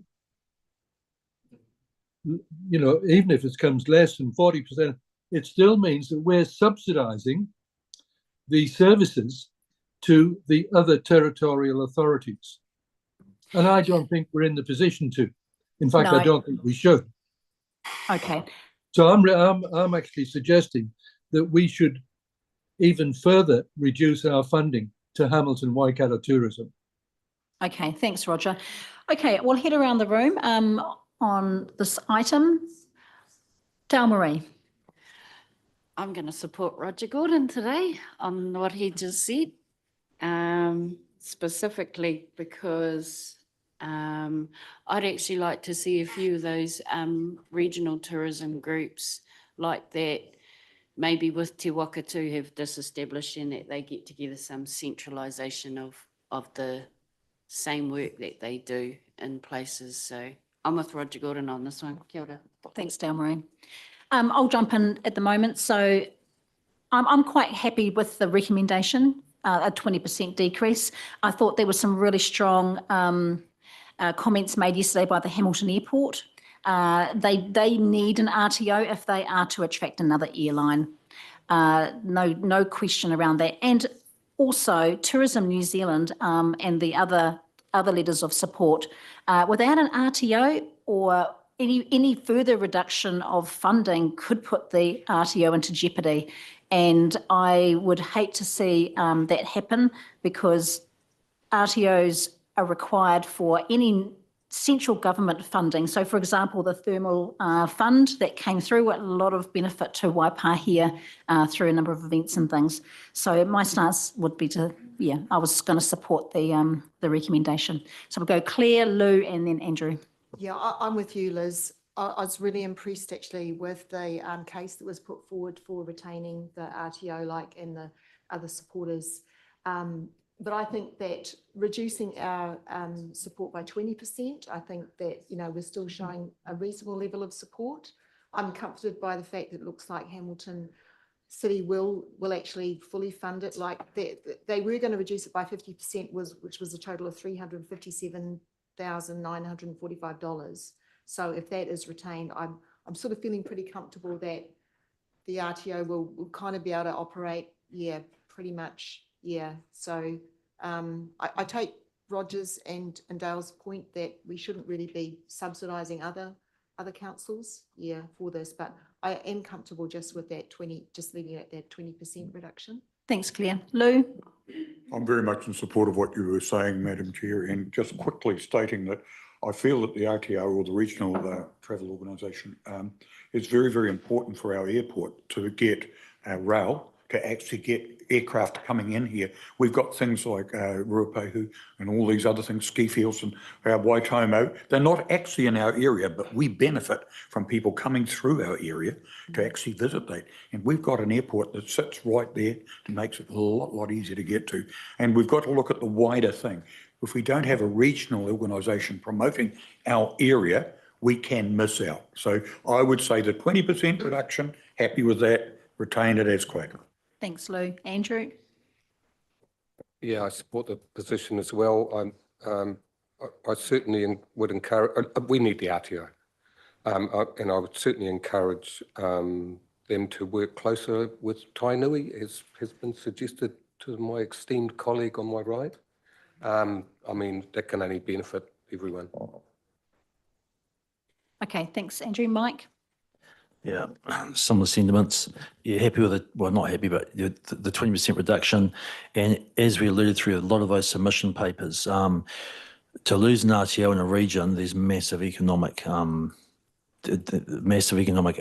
in a very negative direction. So, hey, this is a enhanced annual plan. It is for 1 year. Come back to us next year through the LTP process.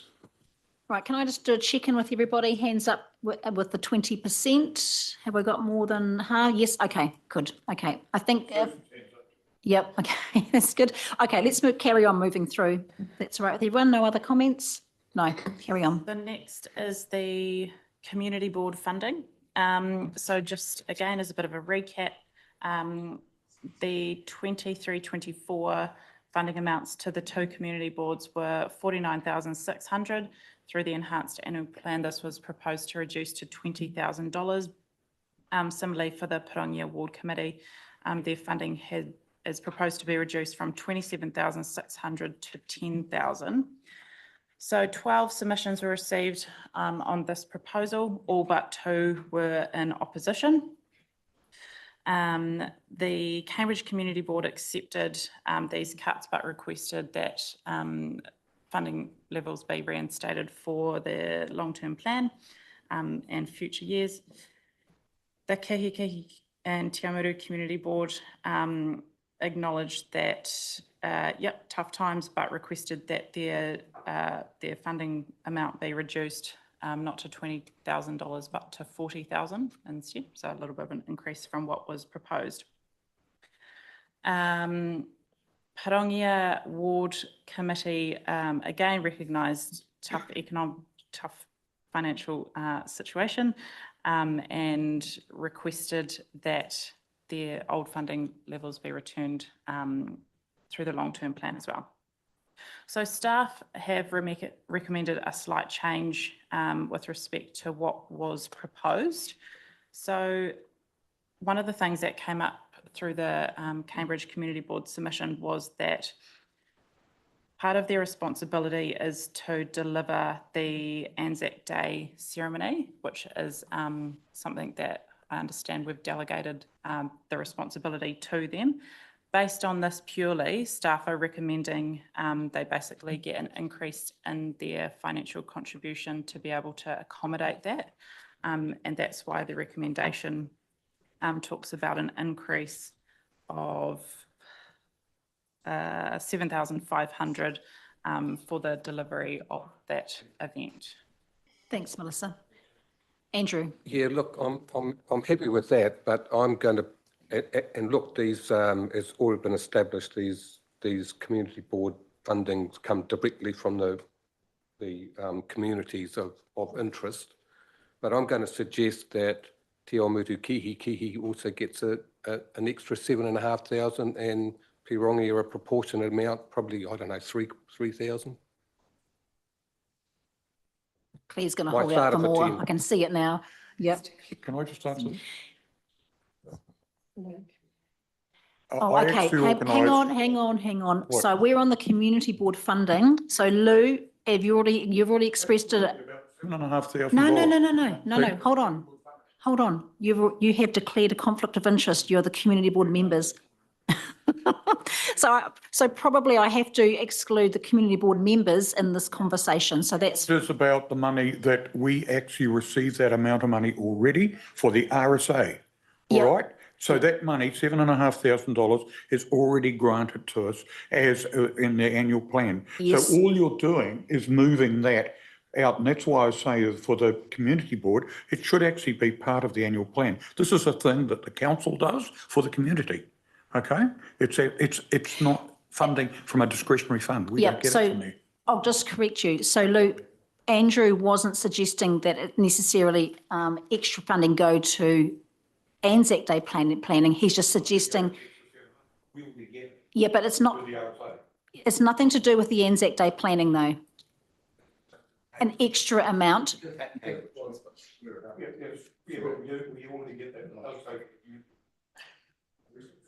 No. Okay. No. I think what we'll do now is we'll just carry on around the room. Do you want some clarity, Monty? You ask a question. Just can we have clarity on that from officers on that point?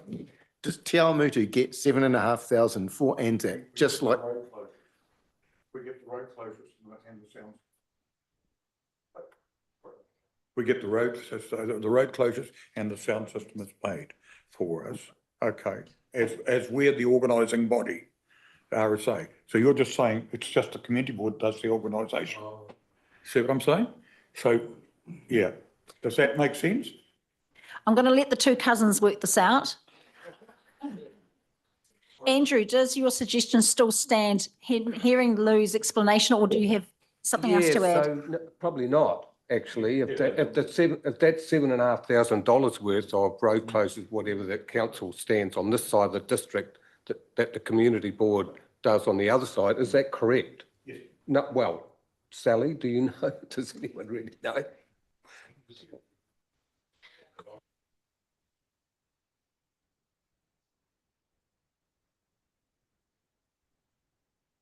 I'm not sure that I have the full picture at all, but I know that I have a budget. It is for road closures and events, and each year that funds a range of activities for Anzac Day, which is often road closures, temporary traffic management, and that sort of thing. And so that comes out of this district-wide budget that I hold for roading events. That fund both. So the 7,500 that community board in Cambridge is asking for is actually extra. Potentially, yes. Yeah. Okay, so then no. Why? Okay, so Andrew is going to unsuggest. Oh, sorry, you're going to you're still stand 7.5. So I think Joe should what cost of sound system. Just in terms of Te Awamutu, we do provide some funding for the sound system for the Anzac Day commemorations. I think the question we'd want to hear from, where is that fund? If there's funding going to Te Awamutu for Anzac Day, where is it coming from? Is it from the Te Awamutu Community Board? No. No, it's coming from a council grant. Yeah. Okay. A council fund. It comes from the council event fund. So just Susan online was, I think, questioning that. Claire? Yeah, so for Pirongia Ward, which holds at least 2 Anzac Day commemorations, they are funded from the discretionary grant budget. And so the original idea was, if we're reducing these discretionary grants, it actually seems unfair to keep expecting those Anzac Day ceremonies to be funded from that pool of money. And so in Pirongia Ward's case, yeah, we've got Ohaupo, that's usually $750. and Pongia, which I don't know how much that is. It might be between 500 and 1,000, but I would appreciate it if that was funded separately from the discretionary grants. Yeah, that would be really helpful. Okay, look, I think it's a really good time to take a lunch break. Our lunch is here. Our lunch is here. Let's lunch break till 12 o'clock, and we'll just take a breath and think about what we would like to do in regards to Anzac Day funding. So let's be back here, everybody, at 12 noon.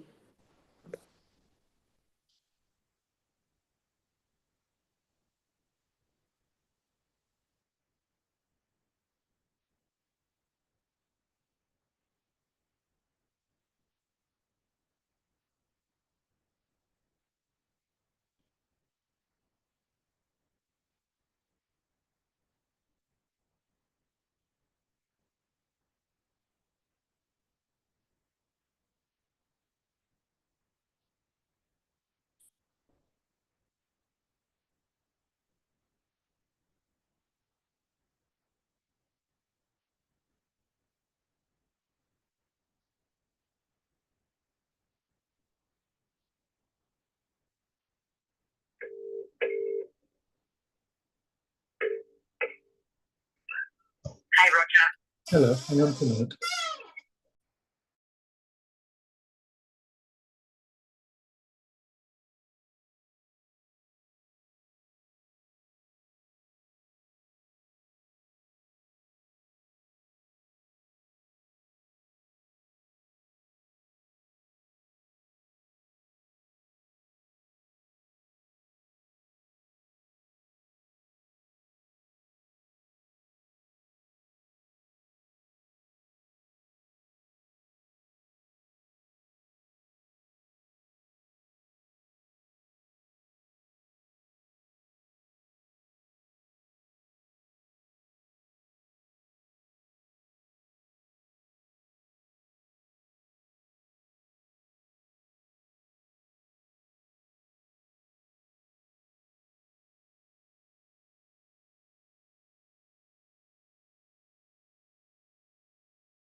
Okay, hello, Roger. Hello, Susan. We're just going to head back, of course, back into our deliberations this afternoon. So look, and what we do need to do is still finish off the Cambridge community, well, not sorry, the community board funding for Cambridge and Te Awamutu. So I'm just going to head back. First of all, we've had a suggestion from Andrew that we might have an amendment to the resolution to increase 7,500 for Te Awamutu. Does that still stand, Andrew? No. No, okay. I think we've been able to establish that really the Te Awamutu granting, there are other funds that have been granted to the RSA and Anzac committees. Although through the chair, just picking up on Councillor Brown's suggestion there, perhaps we could modify that. So I believe you were so 7,500 going to Cambridge to continue to enable the Anzac stuff that they've always done there. But you were looking, Councillor Brown, I understand, to match that up with a discretionary fund allocation to the Te Awamutu Kihiki Community Board and to the Pongia Ward Committee. So all I was going to suggest is we believe that the only additional investment into there is a $2,000 sound system, or a sound system with the hire of which is $2,000. So I was going to suggest with a small modification, it could be $5,500 of, like we continue to do the sound system as we've always done. There's a discretionary fund or additional discretionary fund allocation to Te Awamutu of $5,500, and then there is perhaps, I believe you put a $3,000 figure on Pongia Ward Committee. So we up their discretionary funds by $3,000. Now I understand in regard to Anzac and Pongia, it is only the one thing that is funded. It is a Hopor at to the tune of $750. But look, I think if to keep this simple, their discretionary fund allocation increases by $3,000, enables them to keep doing that Hopor funding, plus whatever else they want to do with those discretionary funds. But this was because I believe the council's suggestion was all about just trying to keep this even, on the basis that we were re-injecting the 7,500 in Cambridge. So what he said is my suggestion. Okay, so Andrew, you're suggesting the 5,500 go to the Te Awamutu Kiki discretionary fund, and that will fund any further items for the Anzac Day. And is there another? I just wanted, as an elected member, Mike. Yeah, and look, on top of that, picking up Ken's points there around the injection of $3,000 into the Pongia Ward Committee, I think makes sense based on that rationale, Ken. Okay. Are there any opposing views to that? Obviously, the community board members are staying silent, but if everyone's happy, no, Marcus, go. Well, yeah, as long as the Te Awamutu one covers the service out at Kiki as well, I guess, for whatever gear they need out there. Okay, thank you. Yeah, we need to make sure that happens, of course. Absolutely. All right. Okay, we shall continue on. Obviously, that will make it. There will be an amendment to our recommendation, which we will give staff to time to put that together, and we'll deal with that a little bit later on. Okay, back to you, Melissa, on the Community Events Fund. Thank you. So yes, this Community Events Fund is a contestable fund available for community organisations to apply to it. 7 submissions were received on the proposal, which was to remove the events fund altogether, all in opposition to that proposal. Staff have no further amendments to the proposal. Thank you. Are there any opposing views to the staff recommendation? Everyone's happy with as it is? Okay, thank you. Heritage Fund, District Promotion Fund. Heritage and District Promotion. So there were 7 submissions commenting on the cuts made to the Heritage and District Promotions Fund, noting that Cambridge Community Board specifically requested that this be changed, the criteria, sorry, so community events can apply to it. Staff are not recommending any amendments for that one. Okay, again, any opposing views to the staff recommendation? No. Okay, moving on to, now with Te Waka funding, of course, we have had a press release from Te Waka saying that they will be ceasing their activities and no longer operating. So we'll skip that and we'll move on to the funding for the Pongia Mountain Bike Club. Yes, so the Pongia Mountain Bike Club currently receive, I think it's $10,000. This is proposed to increase by $1,080. 9 submissions specifically made reference to this.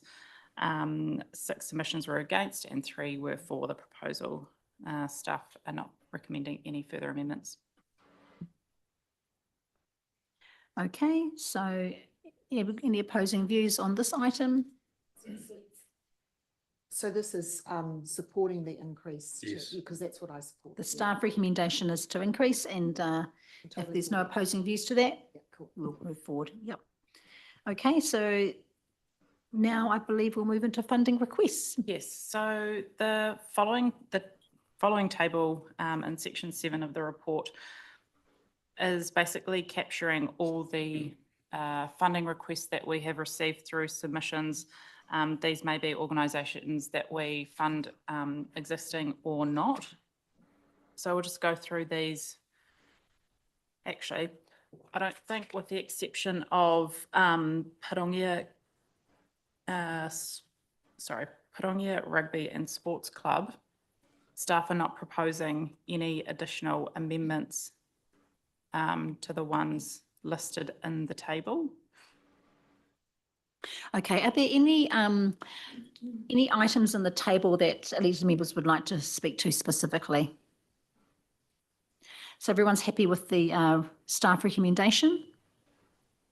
Excellent, thank you. And did you want to speak to the Pongia one, Melissa? Yes, yeah. No, thank you. So this is a request for a feasibility study for the Pongia Rugby and Sports Club. So staff have put a recommendation, or I guess a note for consideration, that council could make a contribution to this feasibility study. I think, and David's hopefully might be able to speak to this, but without 33% of funding, external funders won't look at providing support for this. So at that rate, $34,000 would get up to that 33% level. I guess it's also important to note that we are doing some work around the hall's feasibility in Pongia as well. So it's probably just another broader picture for consideration. Okay, questions around that? Absolutely.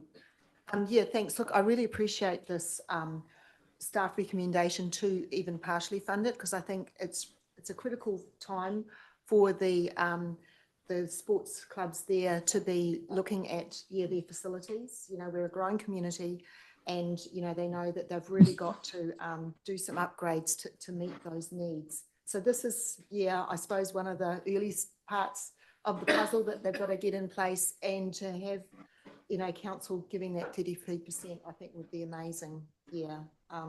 So I'm really pleased to see that they've got an excellent group driving this project, and it's really well planned and things like that. And I think just this little bit at this point in time would be hugely beneficial. Thank you, Claire. And I'm certainly hearing a lot of momentum in that community as well. Ken is I would be quite keen to have a comment from Ken for me to understand where the money's coming from. Is that your question, Andrew? Okay. Bill, your question? Thanks for that clarification as well, Claire. Just looking, as Purikiriki and Mana Whenua at Pongia part of that discussion that's going on for the hub? Can I just speak to it? Yes. Yeah, through you, Madam Chair. I had the chance to meet up with the steering group. Actually, it was probably before Christmas, a long time ago. And yes, it's definitely on the radar that they'll be engaging with Mana Whenua, Purikiriki, Marae, and things like that, especially having an input into the design and things. Okay, Monty? I'm just wondering if we could have a staff recommendation here. You're not committed. Ken? Yeah, so look, just on in regard to this one, so this is the Pongia Community Hub Executive Committee request.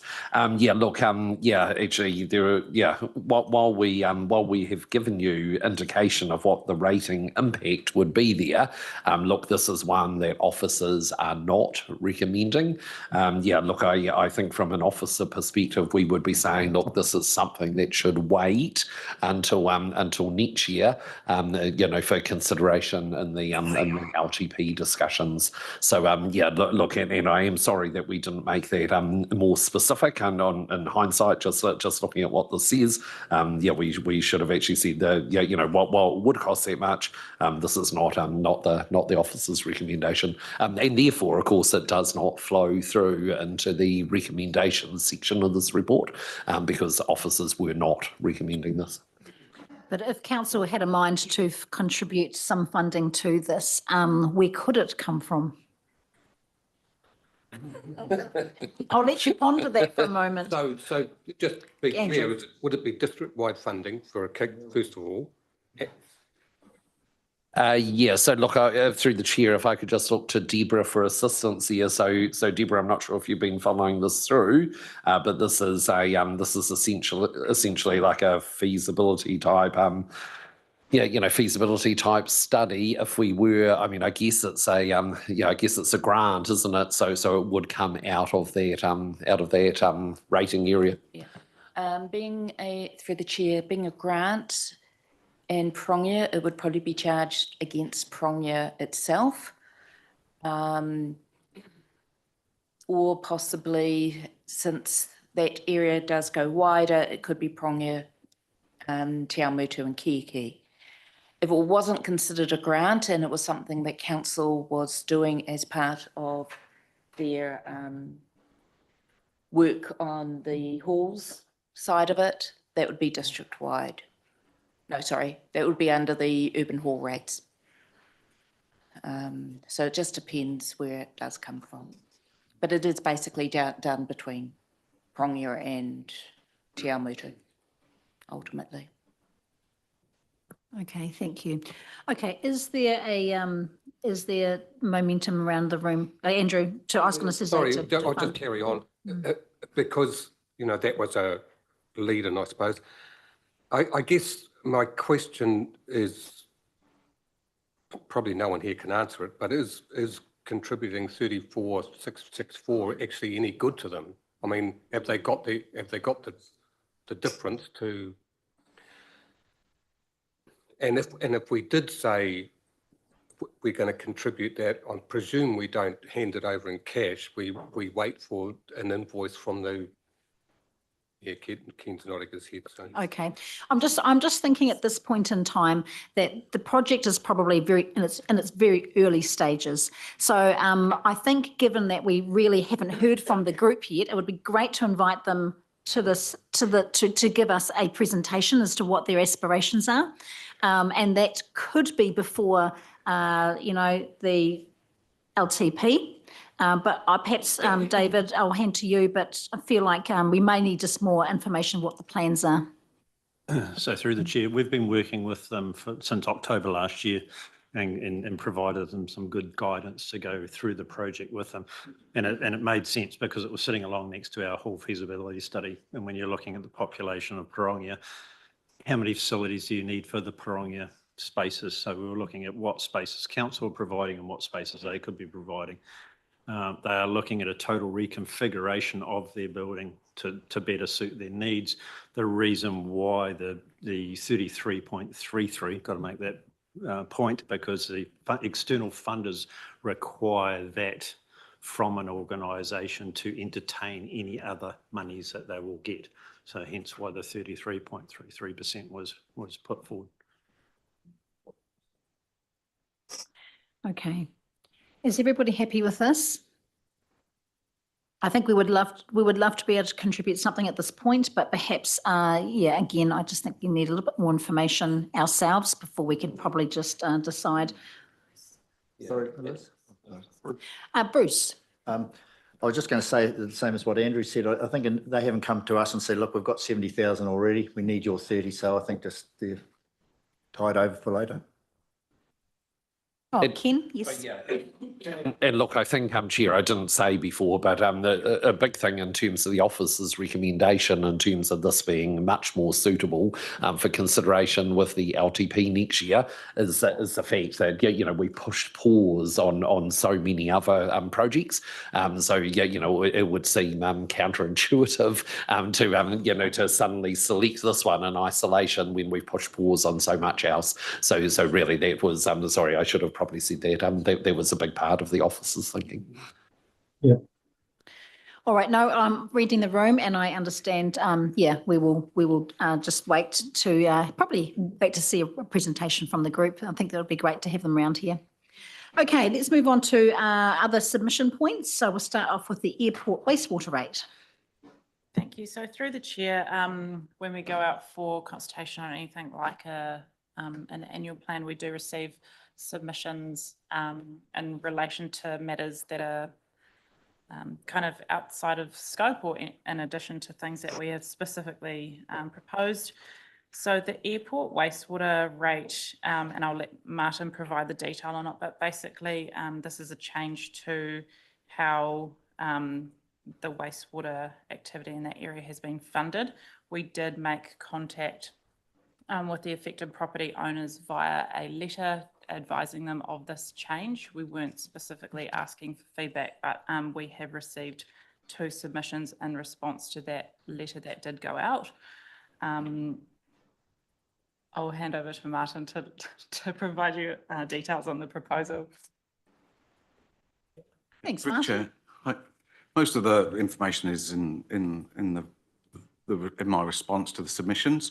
Basically, since Titanium Park was first established, there was a wastewater network installed, and that went to wet wells on site, which are going to be future pump stations, and the airport developers paid for that transport to Cambridge, but the network in the airport environs was ours, was vested in us, so we've been maintaining and operating it up to those wet wells, and then it's then transferred to Cambridge for treatment. But that's always happened, and so up until now, there's been no cost to those businesses in Titanium Park for wastewater service, which has probably been an oversight by us from day one. So we took this opportunity to correct that in this annual plan or enhanced annual plan, to correct that and start charging them the appropriate rates for wastewater. We decided there was 2 options really: a targeted rate where they would have paid the actual full costs of that service, or just we've only got 1 rate for wastewater across the whole district, so we're just charging them the district-wide cost for industrial wastewater services. So it is a new cost to those businesses, but they haven't paid anything equally to for the last 4.5 years or so.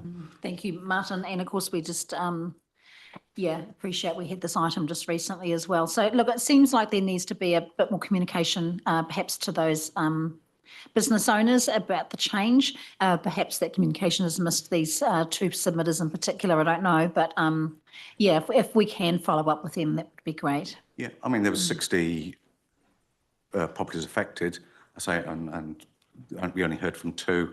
So I'm assuming the comms was not bad odds, right? The odds, the communications was okay for a lot of them, I suppose. Yeah. Yeah, no, absolutely. Claire, did you have something to say?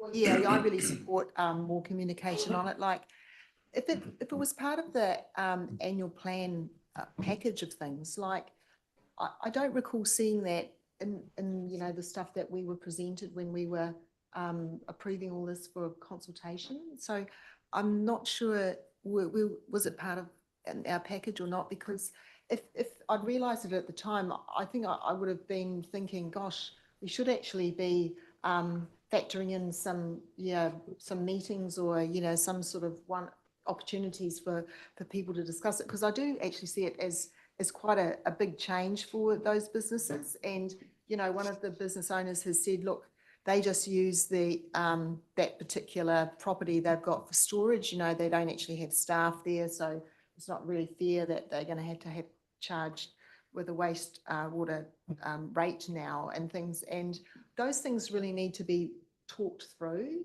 Yeah, so I'm not sure if it's sort of doing council's reputation any favours by taking this approach? Yeah, so yeah, I've just got a few questions like that. Like, were we given advance notice as councillors that this was part of the annual plan, package of, items? And I'd have liked to have front-footed it, really. In fact, I'd be quite happy to come along to some of those meetings if you are going to have site meetings with people. Yeah. So thanks. I can respond to that. So the information on this proposed targeted rate didn't form part of the information, the consultation document. It did, and as would be normal practice, the letter was not presented to council for formal sign-off. There was information in the report that where we were seeking adoption of the consultation document. There was one or a couple of paragraphs included in that report signalling that we would also be going out providing communication on this matter. All right, okay, thank you. Okay, let's move on. The pausing of the Te Arawai project. Yes, thank you. So noting that one of the significant parts of this annual plan was to press pause on not just Te Arawai, but also the Cambridge Library project, sports field improvements and the upgrades to the Cambridge Town Hall. As detailed in the report, we received quite a number of submissions against these projects specifically. However, acknowledging that our challenging financial situation, staff are recommending to remain holding the line on those projects and considering as part of the long-term plan. Yeah, no, thanks, Melissa. And I'm guessing the pausing of the new Cambridge Library project is in the same category. So if there's no comments on both of those, we'll just take those both as read. And would have been great to have done both, but unfortunately, this is just not the situation we're in. If everyone's happy, we'll go on to the sports fields improvements. We did have obviously a number of submitters in this space. Sorry, I didn't specifically mention that. But just to recap, we received 9 submissions in response to this, and yes, we received a number of speakers who spoke at yesterday's hearing. Staff are not proposing to, staff are not proposing to make any changes in response to this. Yeah, no. And look, with the sports fields, I think I made some comments yesterday, would have been, again, a nice thing to do. But yeah, let's just keep moving towards the model review that we've been working on anyway, and hopefully the situation can change soon. So moving on to the Cambridge Town Hall upgrades, the pausing of the Cambridge Town Hall upgrades. So obviously we've got a recommendation that we may choose to provide some funding. Did you have any other comment, Melissa? So just point of clarification. So staff are recommending to continue pausing on the upgrades to the Cambridge Town Hall itself. However, note that we did receive a number of submitters supporting an increase to the operating grant for the Cambridge Town Hall Trust. And that's what staff are recommending, a change to what was proposed in the long-term plan. So the Cambridge Town Hall currently receive an operating grant of 400,000, or that was what was proposed through the enhanced annual plan.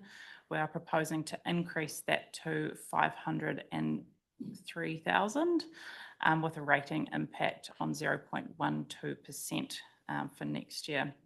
I think it's important to note that we do have a service level agreement with this organisation, and that was essentially part of the rationale why staff are recommending this increase. Thanks, Melissa. Okay, any comments on the operational increase for the Cambridge Town Hall? Is everyone in agreement? Any opposing views to this? I'm not seeing any. Okay, we'll move on. Oh, Ken, yeah, you're not opposing it, are you? No. No, I'm not. Through the chair, actually, I don't even have a comment on the operational funding. I mean, I did speak to that earlier.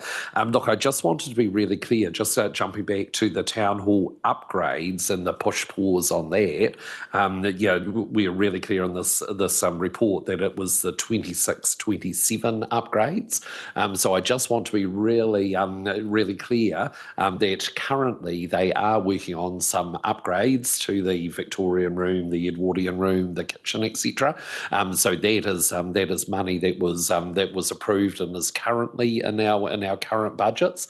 Some of that will actually flow through into the enhanced annual plan year.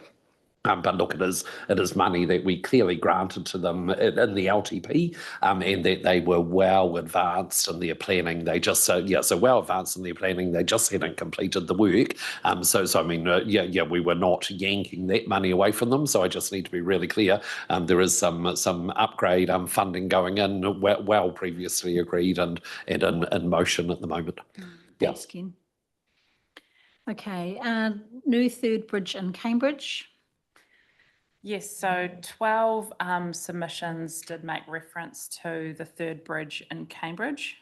We do have budget set aside for the Cambridge Connections project as part of this enhanced annual plan.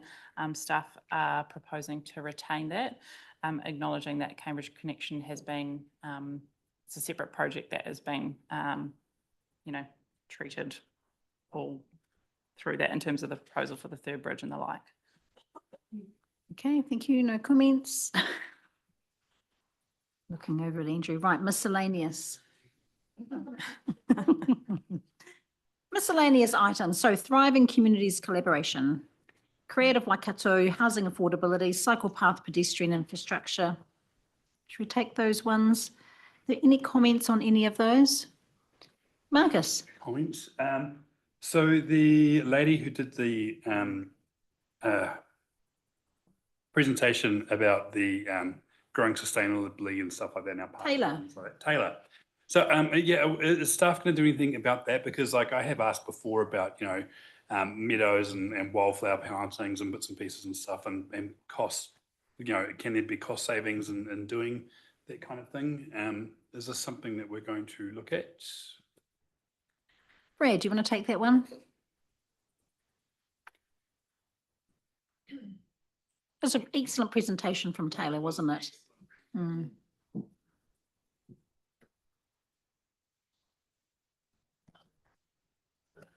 Flower power, Brad.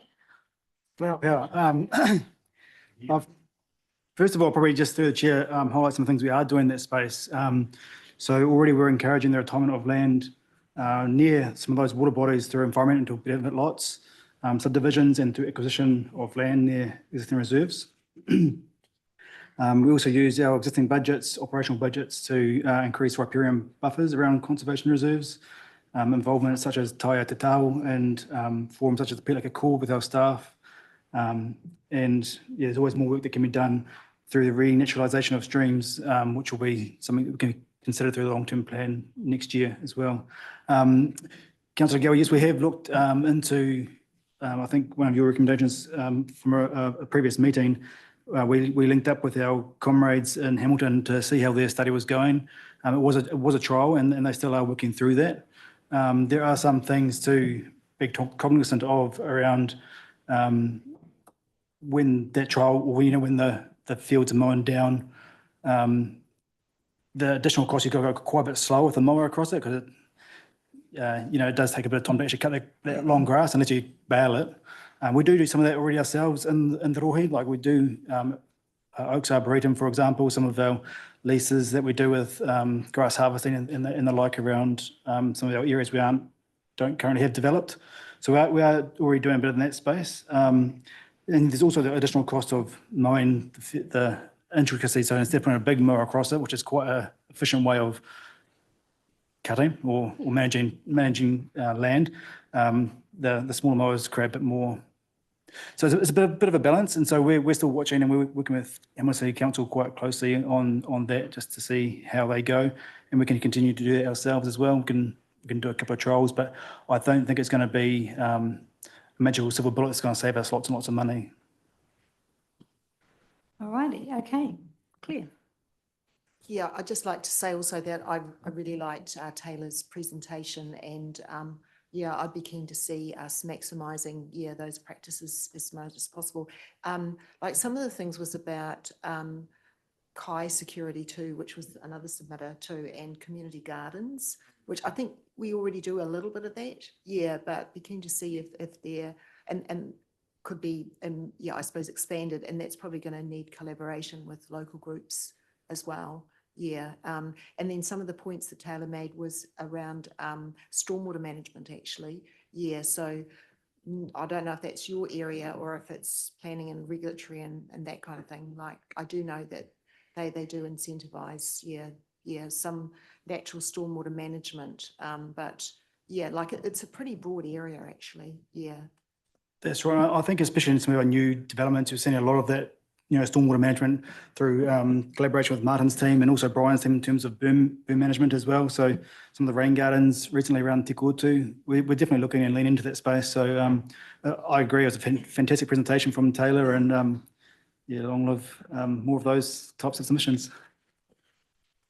All right, Monty. I just following those two, I think that newly established Climate Change and Sustainability Committee will be taking a sort of all of council look at everything we can do. Some of that will be coming within that umbrella to try and sort of promote that joined up thinking. Okay. Perfect. Okay, everybody, we will keep moving through cycle path pedestrian infrastructure. Just stop me if you want to speak to any of these items. The Te Amutu and Kiki Community Board submission. Got some staff comments on that one as well. And that's kind of it really, in terms of the suggested ones. But are there any other submissions in verbally or written that any councillors would like to speak to? I had one, and yeah, okay, great. I might just kick off if that's right. I just wanted to understand, one of the submissions on page 341 was in regards to C4 and the $500,000 that had been given to council for a playground. Now, I don't know, and the question in the submission was they didn't see that the playground was in our capital works budget for this next 12 months. So is there a reason for that or an explanation? Yeah, so I think Eva's going to come up, but in talking to Tony, it is in there. It's just not specified as a line item, but yes. Hello, through the chair, this will be put into our development contribution policy next year when we actually look through the full long-term plan, and it will be a historical cost that will be recuperated through DCs. Okay, perfect, thank you. Okay, so now other submissions that people wanted to talk to. Lou, you had one? Exactly, through Madam Chair. I just raised this issue about Sport Waikato. Locally, they don't do a lot of input. They used to actually have a presence on the ground and train the kids at school, etc. That has actually been taken over at the moment, and that's being done and funded by local clubs. Hautapu, for example, in Cambridge, and Te Amutu Sports in Te Amutu. And we are taking the primary school and preschool children and teaching them basic ball skills. We find that funding hasn't really benefited us in any form, manner or means. With what we're doing in those schools. We find that, and I think Councillor Pettit would actually back me, is that the education button doesn't have the funds to adequately prepare children to actually just be cognizant with ball handling, running, jumping, and these basic skills, which we are doing now on a regular basis. Most of this is being done on voluntary work, and I'm just saying, well, we're giving them $50,000. It's notable, and it's snide, I must admit, but they do have a lot of funds gone to Hamilton Marist. A lot of the things that are happening over there are pretty amazing. They've got a new, a new pitch in there that is an all-weather pitch and all sorts. So I just want to say to you all, what do we get for this 50,000? It's a lot of money. Okay, thank you, Lou. So we'll just have, Mike's has got a comment, and then Brad is going to speak to it. Yeah, hey, look, I wasn't going to comment, but you put my name into it, Lou. So, yeah, hey, look, I think the fundamental difference, and Matthew's alluded to it, is they have rebranded, they have refocused, and it's about not so much sports as about getting the communities active, which is a totally different focus. So, yeah, maybe TA just needs to grow more Olympians. Okay, on that note, Brad has got a comment. Yeah, I won't delve into that quarrel, but yeah, look, as Councillor Peart did say, there was quite a strategic shift from Sport Waikato about 4 or 5 years ago, where they pulled out of doing the operational side of things and they are looking more strategic. Part of that is the 50K that we do provide them for the Northern Regional Active Coordinator role. So that role, Hayden, he came and presented to you yesterday alongside Matthew. He works with us, Hamilton City Council and Waikato District Council. And so really good collaboration there, but also into our clubs as well. And I think Councillor Gower yesterday asked Leamington Rugby what they thought of Sport Waikato, and they were very supportive of that. So Hayden is there to be connected with our clubs to provide that level of support. He's a fantastic researcher and provide them data for their own strategic plans and ways going forward. And we also do provide Sport Waikato funding around the Waikato Regional Active Spaces Plan as well, which is our contract with them as well. So, yeah. Thanks, Brad. Okay, are there any other submissions that anyone would like to speak to? Going around the room. No one, if you're not making eye contact with me, I'm going to say, anyone online? Roger, Susan? No? Okay, brilliant. All right, then we have a recommendation and there have been some changes to that. So Joe is going to bring that up on our screen so we can have a wee look at the changes. And if everybody is happy, we will, I will be asking for a move in a second. Susan. Susan, you look unwell. You don't have to be here. It's okay. I'm trying really hard. I'm trying really hard. It's all good. We understand you're quite unwell. So, okay, here we go. We've got a recommendation up on the screen. Yeah, let's just bring it to the top, please. Yeah. So let's have a look at, I believe there's no changes to A, B, C or D. So we're just looking at an E, which is where the changes are, and the changes are in red. Everyone can read that. Everyone's happy with that. So, Scroll down. And then F will be at the bottom. Hopefully it hasn't disappeared. Good with that?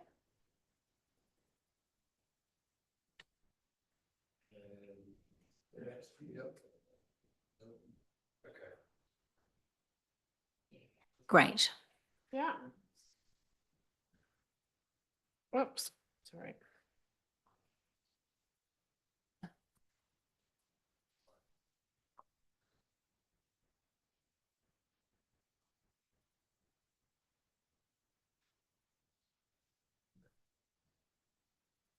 So there was that change just to reflect the change to the capital expenditure, just to note that because you were approving what was in the report. And then we've done a new F. Sorry, it goes over the page, which is just delegating authority to the Group Manager of Business Support to make those amendments. And then just a slight change to G at the end. Excuse me, Joe. Yeah. Can you just go back to the previous paragraph about the 5.5 million? I'm wondering whether that should be changed by 5.5 million? No, not by. No. It was from one overall increase. Yeah. Increase in the forecast. Sorry, thank you. Yes, so I think that's fine. Actually, sorry, and I moved the microphone. I do just wonder here, so changes to projected capital expenditure. I wonder if we just insert the word largely. So it wasn't exclusively water services, but it was largely.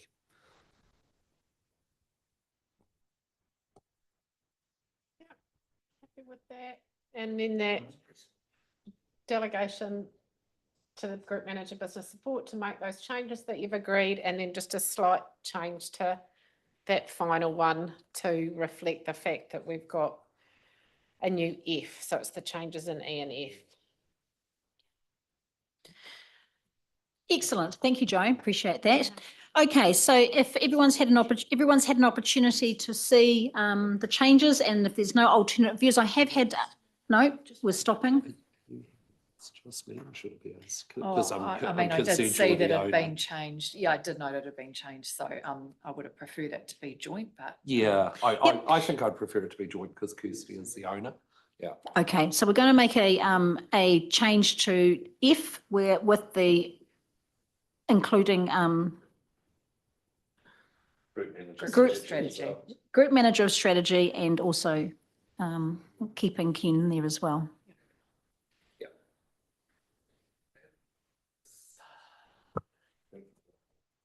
Liz, does that grant to Cambridge only apply to Anzac? Or am I reading that wrong? It does only apply to Anzac.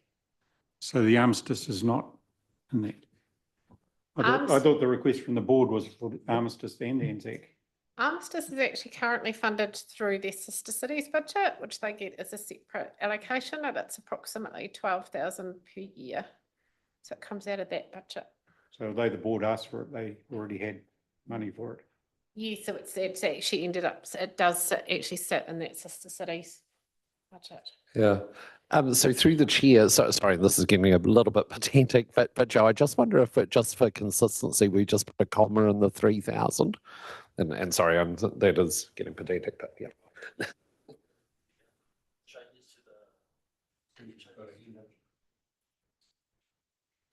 If I was going to mention it, but now you've gone clear on us. Is this one here clear? Because you would have picked this up, but shouldn't there be a comma after expenditure and then largely in the waters? Yep. Yes, let's put a comma there as well. No, thank you. Susan's got her hand up. Hey, I just have a question just in respect to that sentence too. The inclusion of the word largely has sort of thrown me a little bit. I thought it was all to do with waters, and if there's something else in there, I guess we kind of need to understand what that additional debt relates to before we approve it. Oh, so look, yeah, that's a really good question from the mayor and through the through the chair. Look, it was the rest were just timing changes, I believe. Actually, I'm not sure if Yolanda is online. She's unwell at the moment as well, but I know she is online. But look, certainly the largely is very appropriate.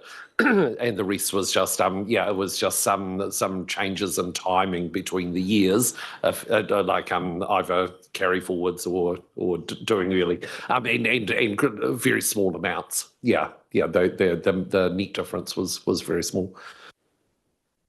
Does that help through the chair? Yeah, thanks for that, Ken.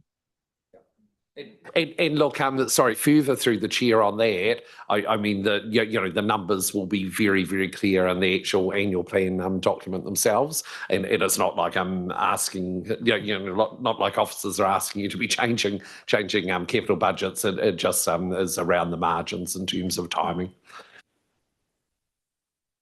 Okay, thank you, Ken.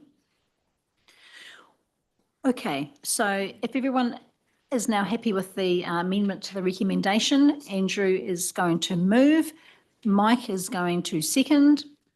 All in favour? Against? Carried.